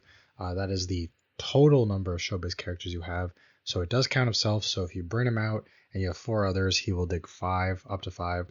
Adding any card is nice if you want to grab a standby or some other thing. It's nice it doesn't have to be a character. And then when he attacks, you may pay the cost, which is pay 2, ditch 2. If you do, deal 2 damage to your opponent.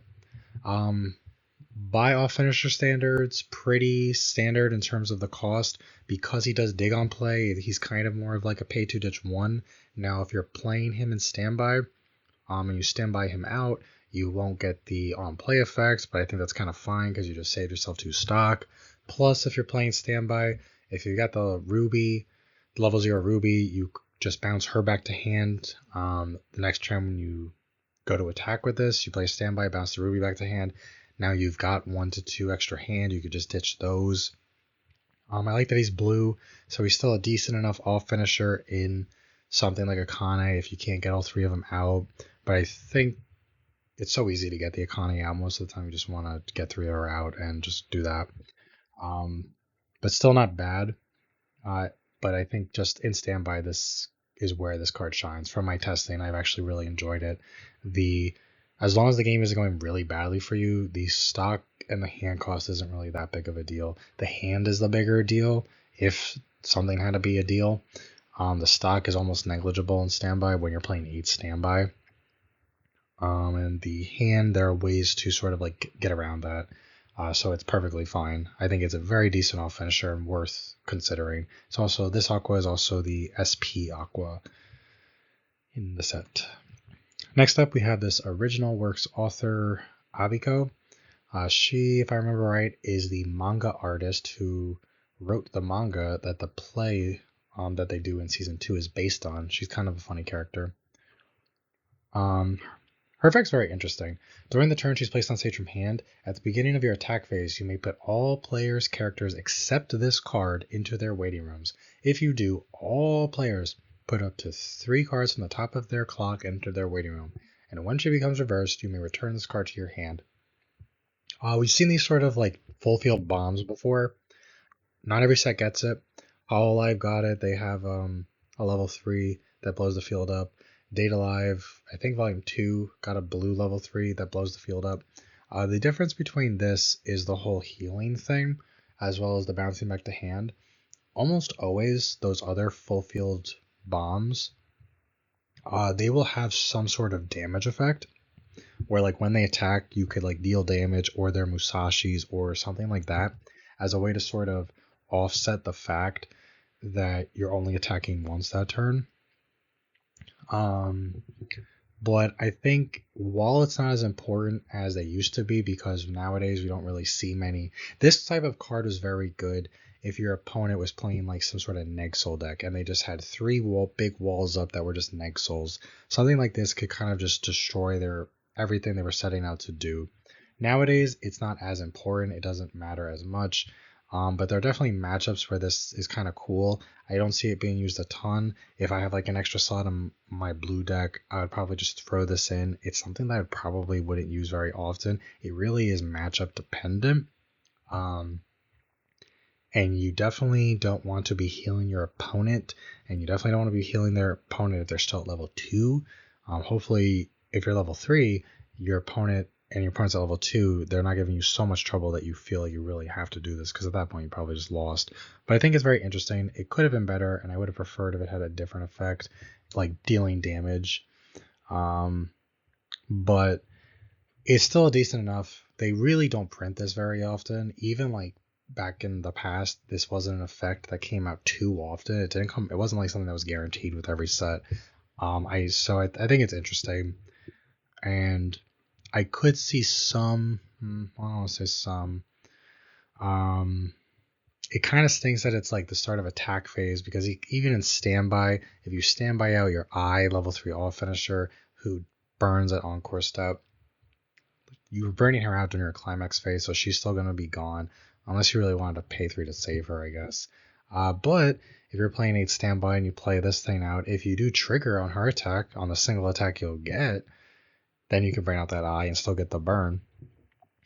Overall, I think it's a funny card. Won't see play a lot. People who do play it probably won't use it very much, and most people probably won't play it, but I do like that the set has it. It's nice as an option if we're going up against, if you're going to get against something like Overlord with the Ainz, the current Ainz that we have that are just like untouchable and stuff. They have a hard time like sort of recouping resources because they're spending so much stock to like loop their climax combo and all that sort of stuff, where even if you're healing them down, which is never good, just the fact that like you're getting rid of their full board, it kind of shows them what it feels like, because Ainz's whole thing is blowing up your board. Now they get a taste of their own medicine, and I'm sure they won't like it, and maybe they'll decide they don't want to play Ainz anymore, which would be for the best, because that card's not the most amazing, but it's really freaking annoying.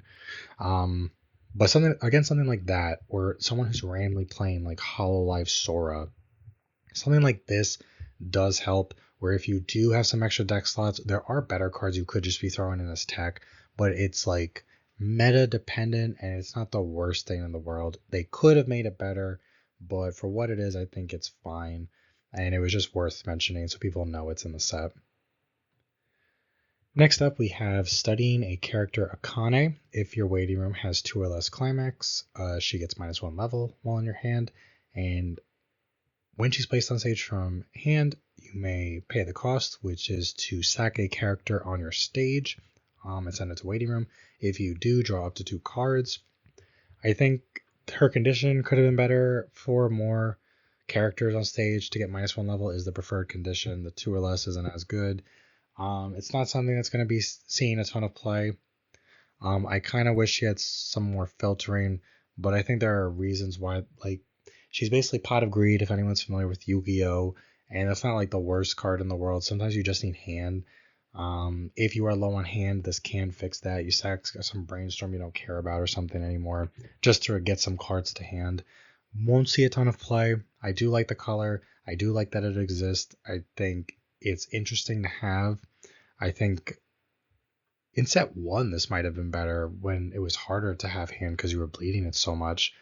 Now with set 2, that's not as much of a problem, so it's probably a little too late, but it's still cool that it exists. So that is something. Next up, we have a card that actually will see some play because it's not a bad card. Maybe not in every deck, but definitely far more than most of the cards we've already looked at. This Class Visit Ruby. If your memory is 2 or more show business characters, all of your show business characters in front of her get 2,000 power. Notably, it's not level locked, so it's not like level 3 or higher get 2k power. It's just anything in front of it as long as you meet that condition. And her other effect is when she's placed on stage from hand, you may sack another character on her stage. If you do, choose 1 climax in your waiting room and return it to hand. So she's a relatively cheap way to just salvage a climax. It's like, it's a one of. We've seen a sort of level 3 that salvages a climax in plenty of sets. They are almost always level 3s that you need to pay 2 stocks to get them out, and then you will need to pay a stock in order to salvage the climax. That's generally how it works. So it is nice that this is a sack a character. to add the climax back. Sometimes that one stock will make a huge difference. If you are able to fit in red, I think this is a great one of card. I do expect plenty of people to play it. Once you've used it, you just move it to your back row in the slot where you just sacked something. And now if you're at level 3, level 3s are going to be even bigger as long as you meet that memory condition, which should be easy enough nowadays. So very good card overall. Next up, we have this Dazzling Sun Kana. She's in her outfit from when she's in the play in Season 2. She is another one of the off finishers. Her off finisher ability is it activates up to 1 time per turn. During the turn that she's placed on stage from hand, at the end of her attack, if you have 4 or more other show business characters, you may pay the cost. If you do, stand this card. And the cost is to pay 1, discard a card from hand, and put 1 other show business character from your stage into your waiting room. Now, it does sort of stink that you only get to do it the turn you play from hand, especially because I think this has the most benefit in standby. However, you could just grab this and add it to hand and then just stand by the other off finisher we already discussed. It's not the worst thing if not every single card you play in standby doesn't just come from the waiting room. You are allowed to play cards from your hand in standby. Some people might complain that it's a full field condition because you're bouncing the ruby back if you play the standby. However, if you do that, then you're standbying something out. So just be mindful of when you should and shouldn't be bouncing the ruby back or how many you're bouncing back. And if you don't play the standby, then nothing's being bounced back and you could just plop them in the back row, whatever. It's a easy enough condition to meet. We have seen this sort of full field restander effect before. Being end of attack is fantastic because it's at that point it's more like a pay 1 ditch 1, and ditch 1 is pretty good. The sack is pretty irrelevant. It's a good restander. It's a good off finisher restander. I do wish it had a bit more power. Like the I forgot her name, but I play her a lot in Azure Lane. She's the cop level 3 ship, which is the same effect, same condition, except if you have experience 6, she gains 4,500 on attack. So this is a little weak. So it's a little susceptible to memory kick, which could be a problem, but if you're playing 8 standby, you should be walling up decently enough where there's going to be 1 lane you could choose where this thing is guaranteed to not get memory kicked. So it should be fine. Good card overall, mostly 8 standby, but basically anything that splashes in red. Cheap enough restander, so you're still pushing a little bit of extra damage, and I like that they printed it. Next up, we have this Enjoying the Cool Summer Evening Aqua. This is a red 3/2. His first effect is pretty good. When he's placed on stage from hand, perform the following action 2 times. You may choose one of your opponent's level 1 or higher characters. If you do, your opponent chooses 1 level X or lower character in their waiting room and exchanges them. X is equal to the level of the character you choose minus 1, so he's just a simple D-leveler. However, he is a D-leveler twice, which is very, very powerful. For 2 stock, 1 hand, you are getting rid of 2 problem cards on your opponent's field. Now, his other effect is he just pumps power when he attacks, which at level 3 is probably irrelevant at this point. You're probably just going to pop him in your back row if you do use him. It'd be nice if he had an early play condition, because he's very similar to the... I forgot her name. She's the red girl from Hololive. She has the beautiful SSP. But she comes out early if you meet a certain level condition, and she's a D-leveler twice. But being able to get rid of 2 cards potentially is very, very strong. D-level things so that you could have better sides, or even if your opponent throws at a 0, at least you could still side and they can't use events or backups, which is always nice. And if they're bad at the game or they don't have options, they'll throw you a nice level 1. So you could set up sides and deal more precise damage really well. The weakness of the D-leveler compared to the bouncer is with the bouncer from set 1, which is the double bouncer, you're always going to be able... There's nothing that's going to stop you from returning things to your opponent's hand. So that's always an option. The D-leveler, however, you can't just send your opponent's characters to waiting room. There has to be an eligible target in their waiting room for you to D-level them. So if your opponent has no waiting room, you can't use this. If your opponent only has level 3s on their board and they only have level 3s in their waiting room, you can't use this. So at that point, why would you want to, I guess? But most of the time, it's not really going to be too relevant. I think it's nice that a different color does have a double, like an option in a different color that is able to get rid of up to 2 problem cards at once. It's pretty niche, but it will come up. It's great against something like Nikkei. You get rid of that stupid Modernia so that they can't use the rest counter that they have with Modernia. Just very nice to have overall. Next up, we have this Guided Twin Stars, Aqua and Ruby. They are brother and sister, for anyone who doesn't know, and after the finale of Season 3, this art gets a little weirder, but that's not relevant to this video, just bringing it up. It's actually a very good card. It is the second Secret Plus that is in the set, though this is just the SR artwork. This is if you have 4 more Showbiz characters, it gets -1 level in hand, so it has that preferred early play condition, which is always nice. And then if you have 2 or more show business characters, it gets plus 1500 power. And the following ability, when its battle opponent becomes reversed, you may return this card to your hand. And when it's placed on stage from hand, you may heal 1. I think this is a very solid early play option.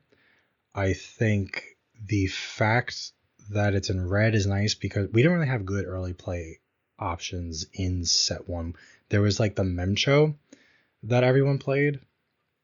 But that Memcho was really mostly, to be honest, for experience, and it had a worse condition. Now, the Memcho did have another effect. If you didn't want to heal, you could just look at top 3 and add, which was nice. But it was only in yellow. Other colors didn't fare as well. This has a preferred condition. The power is good. Because I like that if you don't want to return it to hand, it just stays 10k cross turn. That is nice, for sure. The healing part is always good, but I like that when its battle opponent becomes reversed, you can bounce it back to hand. If you're playing something where hand matters, like if you're playing the Ruby level 3 combo from this set, that is just cool. It's also good because it can deny reverses. Not a ton, again, in Modern Weiss, in English at least, requires reverses, but there are some things to be wary of. Like in Bane Dream, they have the whole triple clock kick, restander, move around stage combo. This is just a way to just clear up a lane, because they don't have a way to, not an easy way, to get a character on your stage if you just left them open lanes. So I really do think this is a very, very solid early play option. If you can splash the red in, it's worth playing. I think this will see plenty of play in the Kana Akane deck because that's red-blue. In the Kana A choice deck from set 1, there's not as much red to really make it worth it. You really just play so much yellow because it's really important you meet the right experience condition in terms of both color and level at level 1. So maybe you can find the room, maybe you can't. But overall, it's a really good card. And even if you're not playing the Kana combos, if you're just playing the Ruby from set 1, it's just a good color, good early play, good power line, good effect, good healer, good card all around. Just they're brother and sister. The art didn't have to be like that. That's my biggest complaint about this card. That will be it for the level 3s that we're going to discuss. Moving on to the next slide, we're going to talk about the collectability of this set. Moving on to collectability for the set. I think if you are a fan of Oshi, there is a lot to like about this set. If you don't care about the show, you might appreciate the art possibly, but probably not so much. This isn't a set that you might jump into like you would being unfamiliar with like something like Azure Lane or Hololive or Nikkei, where those just have sort of so many different types of artworks and so many different types of girls and things like that, that it's easier to maybe just jump into those. This is basically, you like the show, you buy into it, and there's plenty to like though if you like the show, or the manga, I guess. There are 6 SPs in the set, which is actually a reasonable number. We have had some sets with way too many SPs recently. It's nice that there's only 6. I believe, I could be mistaken, that there's 1 SSP and 2 SPs in a case. I think those are very good ratios because there's also only 6 SSPs in the set. The SPs have this gorgeous artwork. They also chose really good cards to give the SPs to. This is just 3 of them. Now the SPs, they are character signed, not voice actor signed. So they're signed as if they're from the character themselves. However, I've read that they get and I don't have a source for this. I've just read people say it and no one's ever corrected them, that when they do the character signs, they get like the manga creator to do the character signs. So like he does all of them. I can't verify that, but if so, that would be cool. Either way, they still look beautiful. These are just 3 of them here, but the others look nice. Even the guy, Aqua, his SP looks nice. The 6 SPs is very manageable. We saw a couple weeks ago Fairy Tail come out, and that set was an absolute disaster in terms of collectability because of the ratios being all messed up, but also just the fact that there are 14 SPs in a case. That's just too many when you're supposed to get 2 in a case. If anyone's watched my Fairy Tail video, they know that you would get 1 SP in a case, and some people actually got 0. But with this, you should be getting 2, and there's only 6, makes it so much easier to open up ones. I think that helps prices. With less SPs, the expensive ones will still be more expensive than the cheaper ones, unless the less desired ones. But it does make it easier to pull the one you want, or it puts the one you want in the better price range because it's just easier to get them. Like the SPs, we also have SSPs in this set, just like set 1, but again, there's only 6 SSPs. It's the same characters, it's all the main people, Ai, Kana, Akane, Ruby, Memcho, Aqua. So the main character gets his 1. I'm surprised they even gave him 1 since he is a dude, and this is Weiss Schwarz after all. But the SSPs, those are voice actor signs, look gorgeous. The art is stunning on them. The art style on the SPs is really great. But we got this. If you're a fan of any of the characters, they just look stunning. Even the Aqua as a guy, his art is just so peaceful, which is kind of ironic considering he's not a peaceful person. But still, nice artwork. The Akane is stunning. The eye is beautiful. Her coat is so detailed. Just really great cards. If you were just opening up a case, and it seems like a lot of people are opening this set, like they were with set 1, I think unless you pull maybe Aqua, if you just wanted one of the girls, or maybe the Ruby, just because the Ruby's probably not going to be too valuable, I don't think you'll be disappointed overall. Most of them look beautiful at the very least, and there are only 6, so if you're just buying singles, it should help with the prices. Of course, there are going to be expensive SSPs and more expensive like SPs compared to some of the other SPs in the set, but I think the prices should be somewhat manageable if you just want to pick up 1 SSP of your favorite girl, even if it winds up being the most expensive one.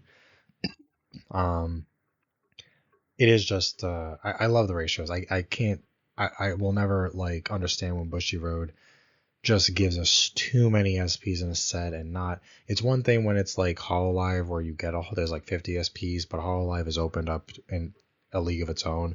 But they also give more than 2. I forgot for Hololive, but it's like 4 or 5 or something like that. So it helps mitigate that. It's being open more. It also that you get to pull more, which is very helpful. But I think 6 and 6 is just a really solid number. There was no reason. They could have easily, if they wanted, just made multiple SPs of the same girls and just really just bog the pack down. I like that with Oshi. They've kept it simple. I think that's what worked for them. It worked with set 1. I think it worked really well with set 2 in Japan. I think so far, I'm recording this the day before the set comes out. Just seeing the general interest for the set, there is a lot of it. And I think that it helps when people feel like they can open up a case and they have, even if you only have a 1 in 6 chance of pulling the specific SSP that you want, that feels a lot better than some other sets where there are just so many SSPs. Also, it's a show where if you like it, you probably like a lot of the characters. So it's even if you have a favorite, you probably have other characters you like. So it still ups the odds that you get a character that you like. It's just a good choice, I think, to keep the numbers manageable when it's this sort of thing. I'm not generally a big fan of SSPs. I hate having one major hit in a case, but having character SPs as like 2 of. It's still nice. It's definitely some of the better ratios that Bushiroad has given us recently. So I will not complain about that. And that is a good thing. There's also 2 secret pluses, which I've mentioned before. They're pictured here. I still don't understand why Memcho was chosen as one of them. I mean, or maybe it's fine that Memcho was chosen. I'm not sure why this card of Memcho's was chosen, if I'm going to be honest. It's fine. It could have been a better card. You would think they'd give it to like the best Memcho card possible. But whatever. Memcho fans will be happy because Memcho, you could argue that she's gotten the short end of the stick a couple times when it comes to some of the cards between sets 1 and 2. So maybe this is how they give her due by giving her a secret plus as opposed to one of the more popular characters. The other secret plus is actually a dual character signed. It is this Aqua and Ruby. This is the early play, 4 more early play condition that we looked at. I think this is a perfectly good card to give the secret plus to. I actually hate secret pluses, which I've mentioned before. I think it's a ridiculous rarity. I think secrets are already hard enough. Adding a plus to it, for people unfamiliar, generally secrets in English are 1 per master case, and a master case is 2 cases, at least right now. I don't know if that changes with new ratios coming out that are being implemented soon. But they've typically been 1 per master case, and a master case is 2 cases. It's reasonable enough. Secret pluses, it doesn't just like double that. Depending on the set, we've seen Azure have secret pluses and Nikkei have secret pluses, and people that are opening many cases, like some stores and things like that, they'll report that it's like 1 in 9 on average cases, which is just like absolutely insane. The good thing about these secret pluses is that there's only 2 of them. Yes, having like 5 or so like Azure Lane or Nikkei got would probably be too much because these sets are going to sell really well, but they're not going to sell at Nikkei levels. So you do have to maybe sort of minimize how many secret pluses are, because otherwise there won't be that many in circulation. But I think the early play is good. Having 2 signs on 1 card, even if they're character signs, that is pretty cool. We have seen secret pluses like with Azure Lane Volume 2 that did not have signatures, even character signs, which is absolutely ridiculous. You pull a card that is incredibly hard to get. It has an SP version. The SP version has a signature of some kind, which is, let's be honest, the signatures are a big draw to these cards, these high rarity cards. You pull an expensive, hard to get card, you want it to have the signature on it. But like with Azure Lane Volume 2, it was the secret pluses just didn't have signatures, even though their SP counterparts did, and they were the same exact card. It doesn't really make much sense, so it is nice that even if they're character signs, there is. I mean, the Memcho one is just a drawing of a kitty. I don't know, whatever. That's fine, I guess. But Aqua's character sign is like really elegant. I really like his sign, and the Ruby one is nice. So the fact that the secret pluses do have them does help. I do not think that they're going to be pricey just because of the rarity. I do not think that these are going to be like super expensive compared to secret pluses from like Azure Lane, just because I don't think they're like as desired as the ones from Azure Lane or Nikkei. And Fairy Tale had secret pluses a couple weeks ago. The Fairy Tale ones are crazy expensive because of the whole problem with the case ratios with that. It's just driving prices on everything up with that. So I think like that's why that's expensive. I think this is going to be opened up a ton, assuming the ratios are normal, and so far there are no reports that they are abnormal. I think that should help keep the cost down for anyone that does want to pick up a nice secret plus, whether it's the Memcho or the Aqua Ruby. And they do look nice. The art does look good. It is generally the secret pluses, to my knowledge, are like a bonus in a case. So if you get a case and you pull your SSP and you pull your 2 SPs, and I could be wrong on this, but it's like a bonus. So if you still have more boxes, you could still pull it. Of course, the odds are low that that's going to happen, but it is nice to have that possibility. I still wish Bushiroad just made these regular secrets. I don't think they needed the plus added onto them, but I think in the greater context of the set, it's not the worst thing for this to happen to. We also have triple R pluses. Triple R pluses are also not 1 per case. I forget if they replace an SP or if they're a bonus. I always hear conflicting info. I know I've been told by people who open a lot before. I just forget because I never really buy into triple R pluses. They look great, don't get me wrong.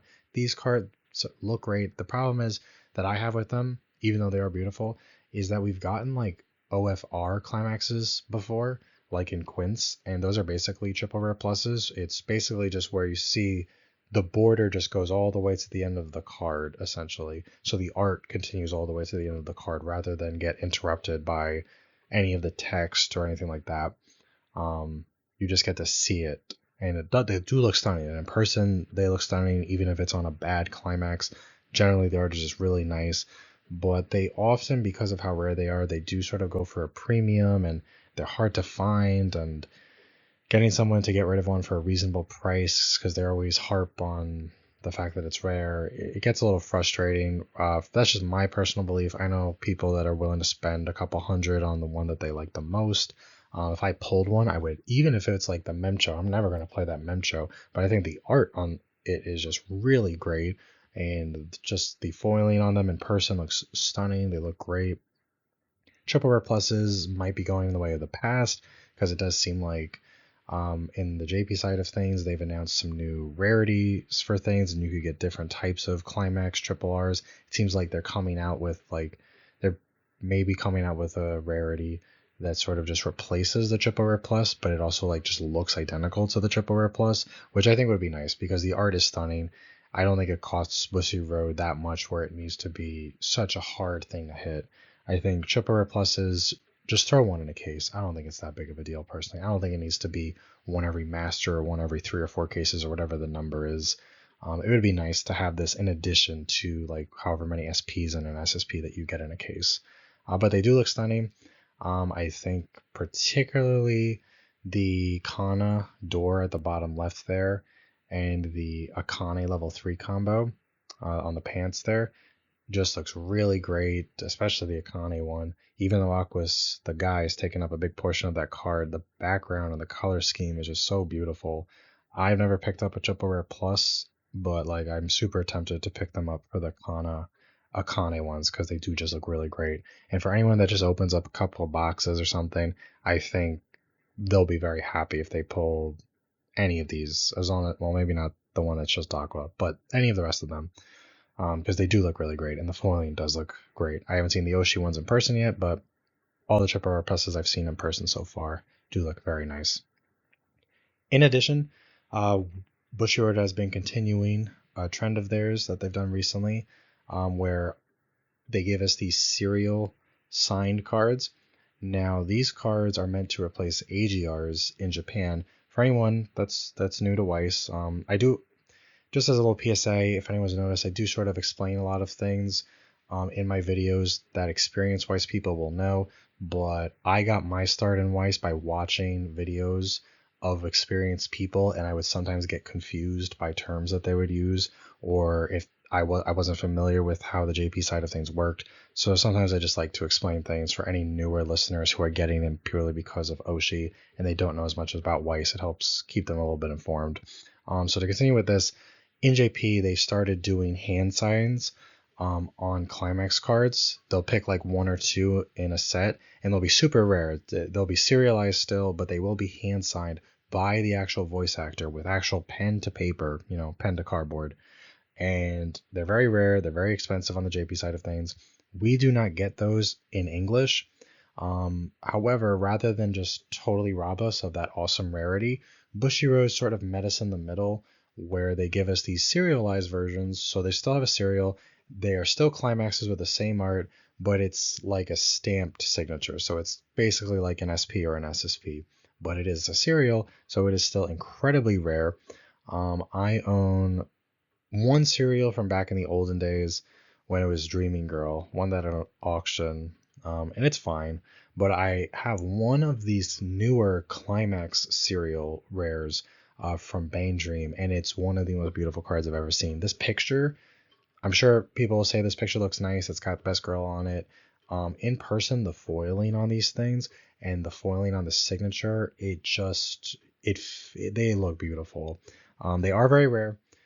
The serials are a bonus, so you can pull your SSP and the SP, and these are still in the case. I want to be realistic with you. We don't know how many get printed, but you're not going to pull one. Odds are you're not going to pull one.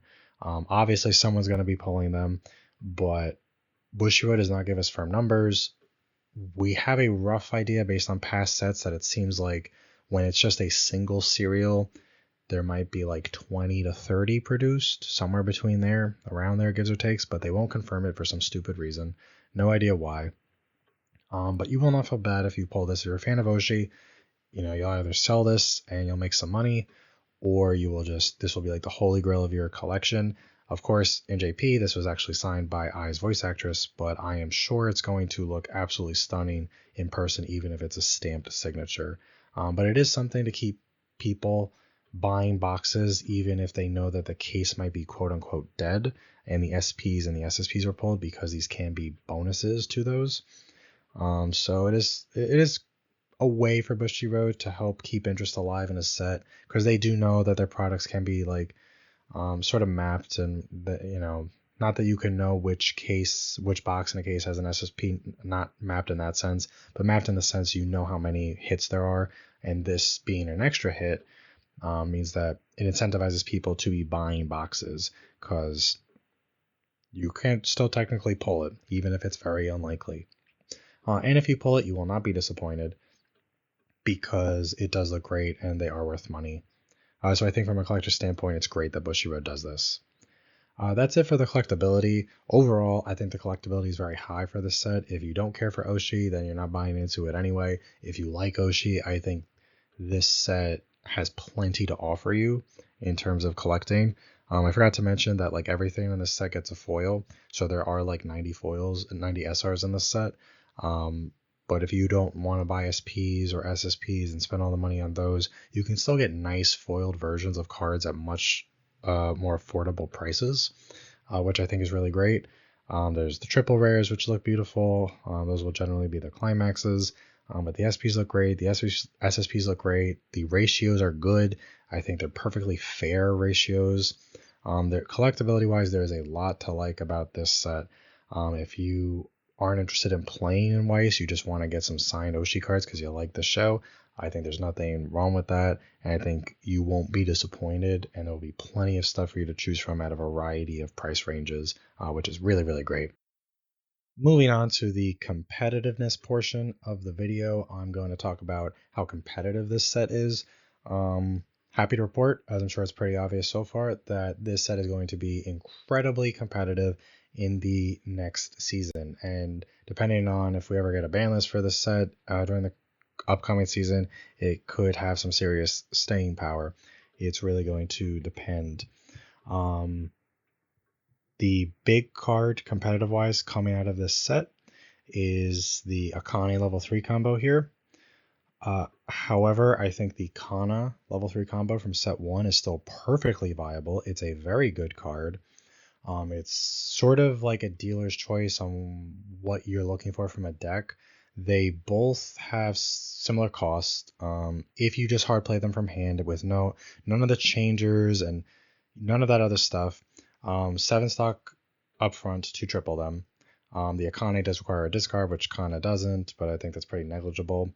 The Akane can heal a bit more. It doesn't require a cancel, but the Kana is dealing instances of 2 for every level 0 instead of 1.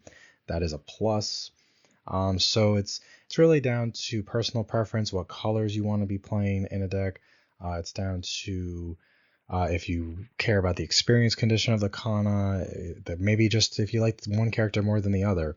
The bottom line, though, is while I expect the Akane, specifically the Akane level 3 and the Kana level 1 door deck, to be the deck we see a lot coming into this regional season, I think the Kana is still perfectly positioned to be a huge competitor. It is absolutely explosive. The first time, when Oshi Set 1 came out, first time I played against it was opening weekend, and I was like 2-2 or so, and my opponent only got 2 copies of Kana out, but they high rolled the crap out of me, and they just hit so many zeros and climaxes off the bottom of my deck with both Kanas, and they pushed me from like 2-2 to 3-6. With the refresh, getting me to that 3-6. Like, it was with 2 copies. If they had the third, I would have absolutely lost.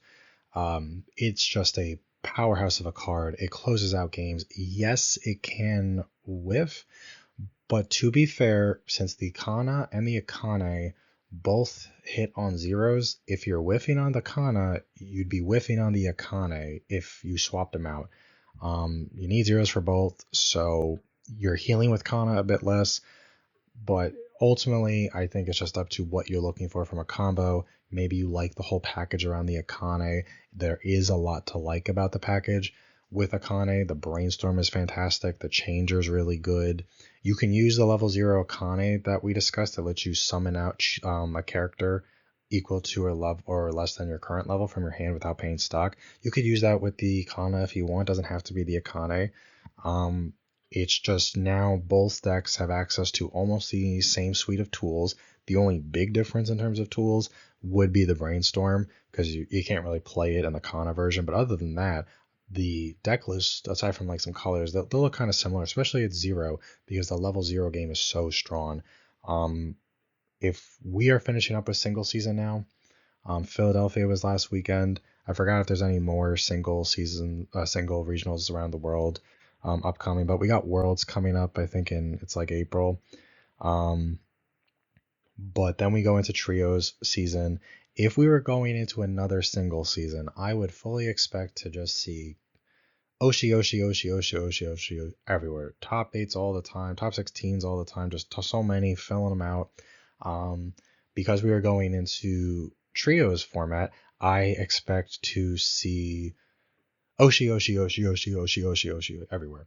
The only difference is that in addition to the one Oshi allowed per team, you will see 2 other decks. But I think Oshi is going to be so strong and so well positioned that it would be kind of ridiculous to like not be playing it on a team. We've had formats before where there are plenty of great decks for teams to choose from, and there's no like requirement really to play a specific deck on a team. But we've also seen formats where certain decks are just so strong where if you're not playing them, you're basically automatically at a disadvantage. We've seen that with Chainsaw Man when Chainsaw Man was running rampant, where pretty much everyone was doing it. We've seen it with Bunny Girl last year, where pretty much every team would have a Bunny Girl on it, or otherwise you were automatically at a big disadvantage. Not that you can't win if you don't have Bunny Girl or Chainsaw Man on your team during their respective formats, just something to keep in mind. Saw it with Alice, with SAO. Sometimes we just get in those formats. I think Akane, it'll probably be Akane, but definitely Oshi just in general will be what people have to be worried about going forward. They're going to see a lot of it. It's kind of hard to play around just because both versions, they sort of decompress you while they're going. So if you have good compression, you need to be compressed to cancel more, but the more compressed you are, the more likely they are to hit the card. It's very tough. It's very tough to play around these. It's easier to play around these if you are not playing the Kana version of Oshi, and if you're not playing any deck like Azure Lane, which requires a lot of experience. So it is something to be aware of, because you can help yourself if you're playing against these by just leveling as many zeros as you can. If you have a way to stock cards, like if you're playing Bane Dream, and you got the level 1 Oblivionist combo, which lets you add a character from the top 4 to hand or send it to stock, just shove as many zeros into your stock as you can. It just helps, but it's still just tough. Fortunately, Oshi does not have a stock swap. They do have a stock shuffle, and stock shuffle does have some benefits. It is a full field stock shuffle, which kind of sucks. It is in red, which is harder for the Kana deck to fit in, though not impossible because I do it. It's easier for the Akane, though they don't always play it. Most of the Akane lists are going to be playing the Fumio. Fumio is very strong. It's from the trial deck from set 1. Fumio is a good decompression tool. Now, both versions kind of have to be careful about using the Fumio because they got to kind of count how many level 0s would be going back into their opponent's deck. So it's not as easy to throw the Fumio out as it might be with other decks. If they got a bunch of 1s, 2s, and 3s going back in, maybe you don't Fumio, but it's something that as a player going into the next format, it is something you're going to have to be mindful of. They're just great cards. The set 2 puts Oshi on the map where I wish it was when set 1 came out, but it fixes pretty much all the problems that set 1 had. And I'm looking forward to, I know I'm going to be going to Georgia for teams. My teammate is already playing Oshi, so I won't be able to play it, because for anyone who doesn't know, each team can only have one set on it, even if you're playing different versions of the deck. But for Philly, in September, I'll be going to that, and I really hope on my team I am the one who gets to play Oshi, because I am so excited. I'm already very annoyed that I won't have my cards for tomorrow. But rambling too much, point is Oshi is going to be something to watch out for. It has a lot of tools at its disposal. Not only does it have powerful tools now at every single level, which it was lacking before, it now has a new level 3 combo to worry about, and both level 3 combos that you're most likely to see can just absolutely close out games from. If you're like high 2, you probably lost. If you're mid 2 and they triple their combos, you probably still lost. Low 2, you could probably survive. The Kana is harder. The Akana does have a bigger reach because it's burn 2, but the Akane is still incredibly consistent even from like mid 2 and above. Plus it gets the extra heals. It's got the change package and everything going for it before then. I don't think you can really go wrong with either one. The thing that I like more about the Kana is that I'm playing yellow, which means I can play the double bouncer, and I love the double bouncer. I wish they printed the double bouncer more. It's just such a good profile, especially for one stock.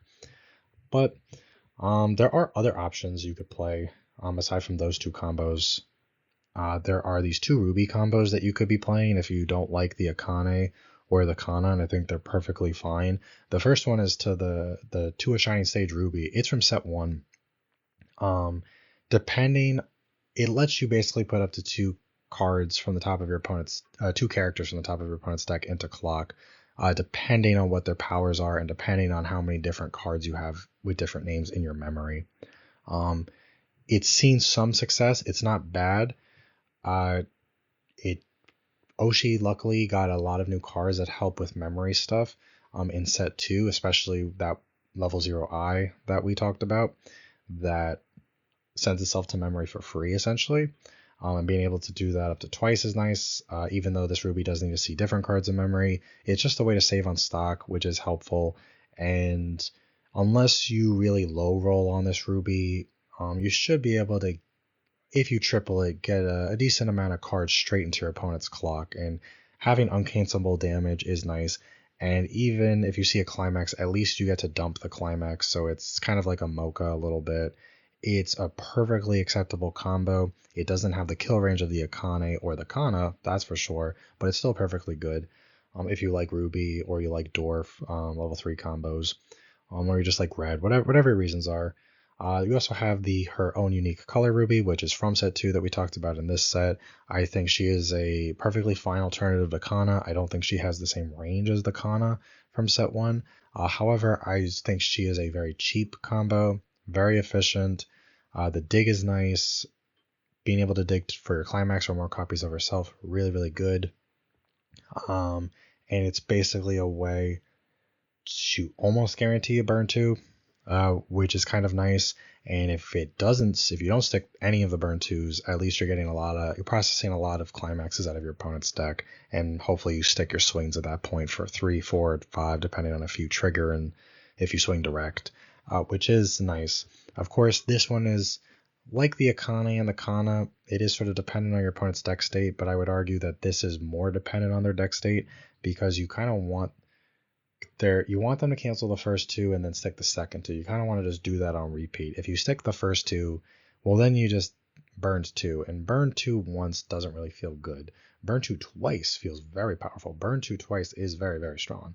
It's probably why they don't print it too often, and when they do print it, they have a very high cost associated with it. But it's perfectly acceptable.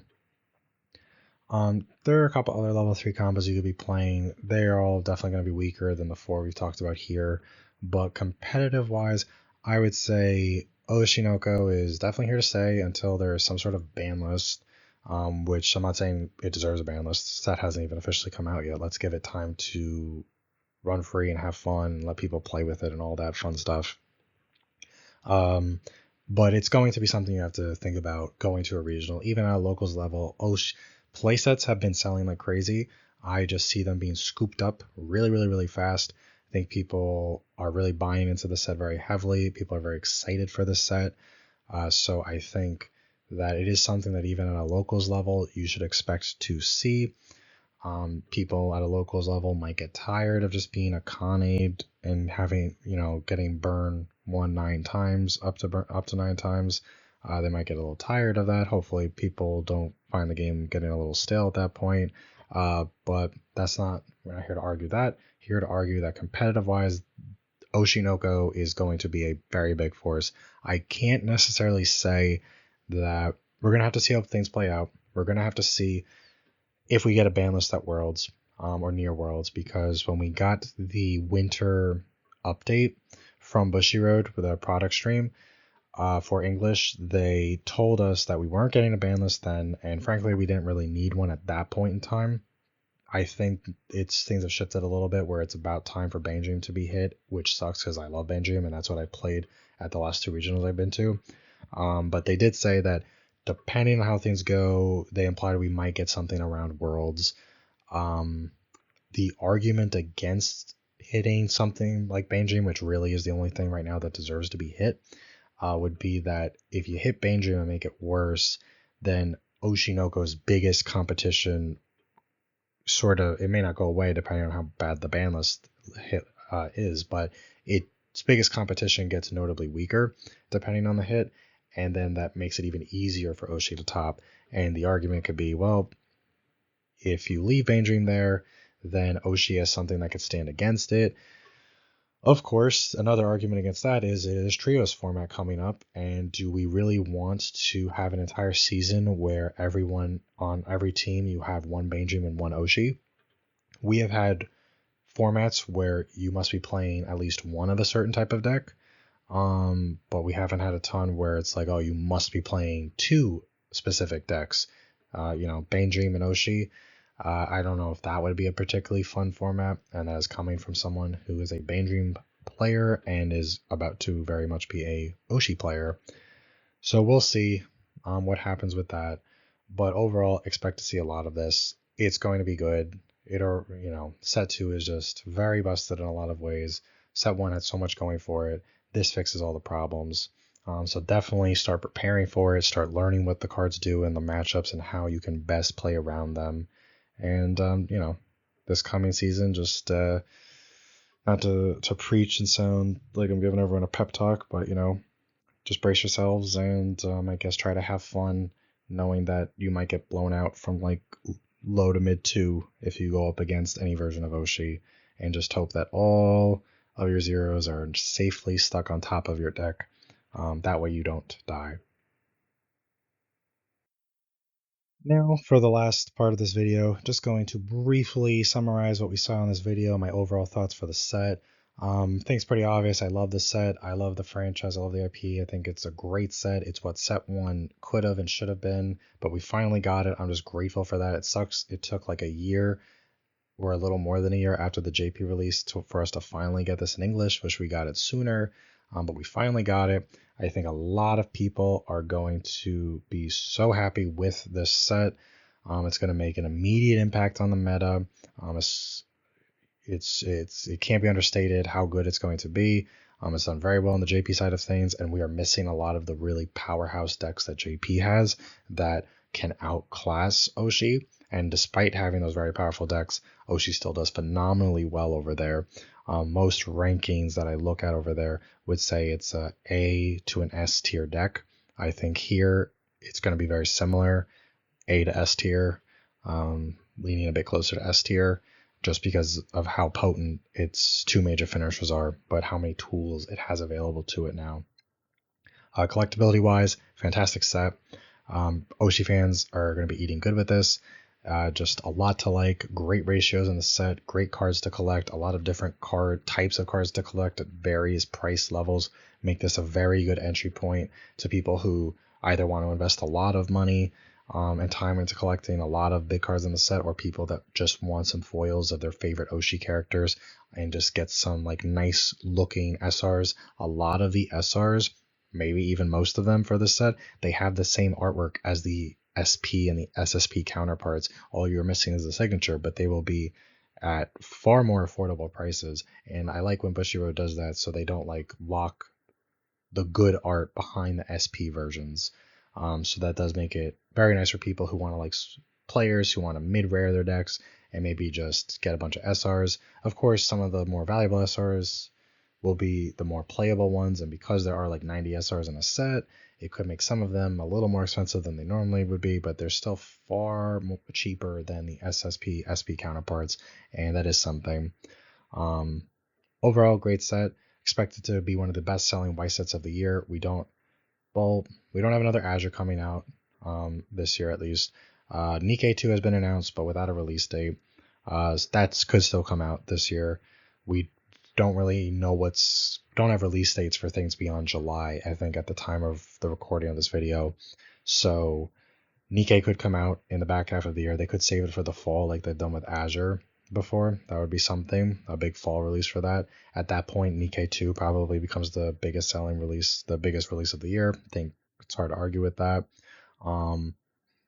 Upcoming sets, we have Fujimi, which I think is going to sell okay, but it's not going to do game busters. We have Overlord Extra Booster, which is going to do okay, but it's an extra booster. No one wants it because it's an extra booster, but because Albedo's in it, it will still sell a decent amount. We've seen Dan to Dan already this year. We've seen Girls Band Cry, which underperformed. Saw Makin, which had some passionate interest, but didn't really take off a ton. We've got a 10th anniversary Bane Dream set. We do have Blue Archive animation set coming out. Eminence is coming out, which will be a very big set, English exclusive. I am mentioning all these sets that are coming out.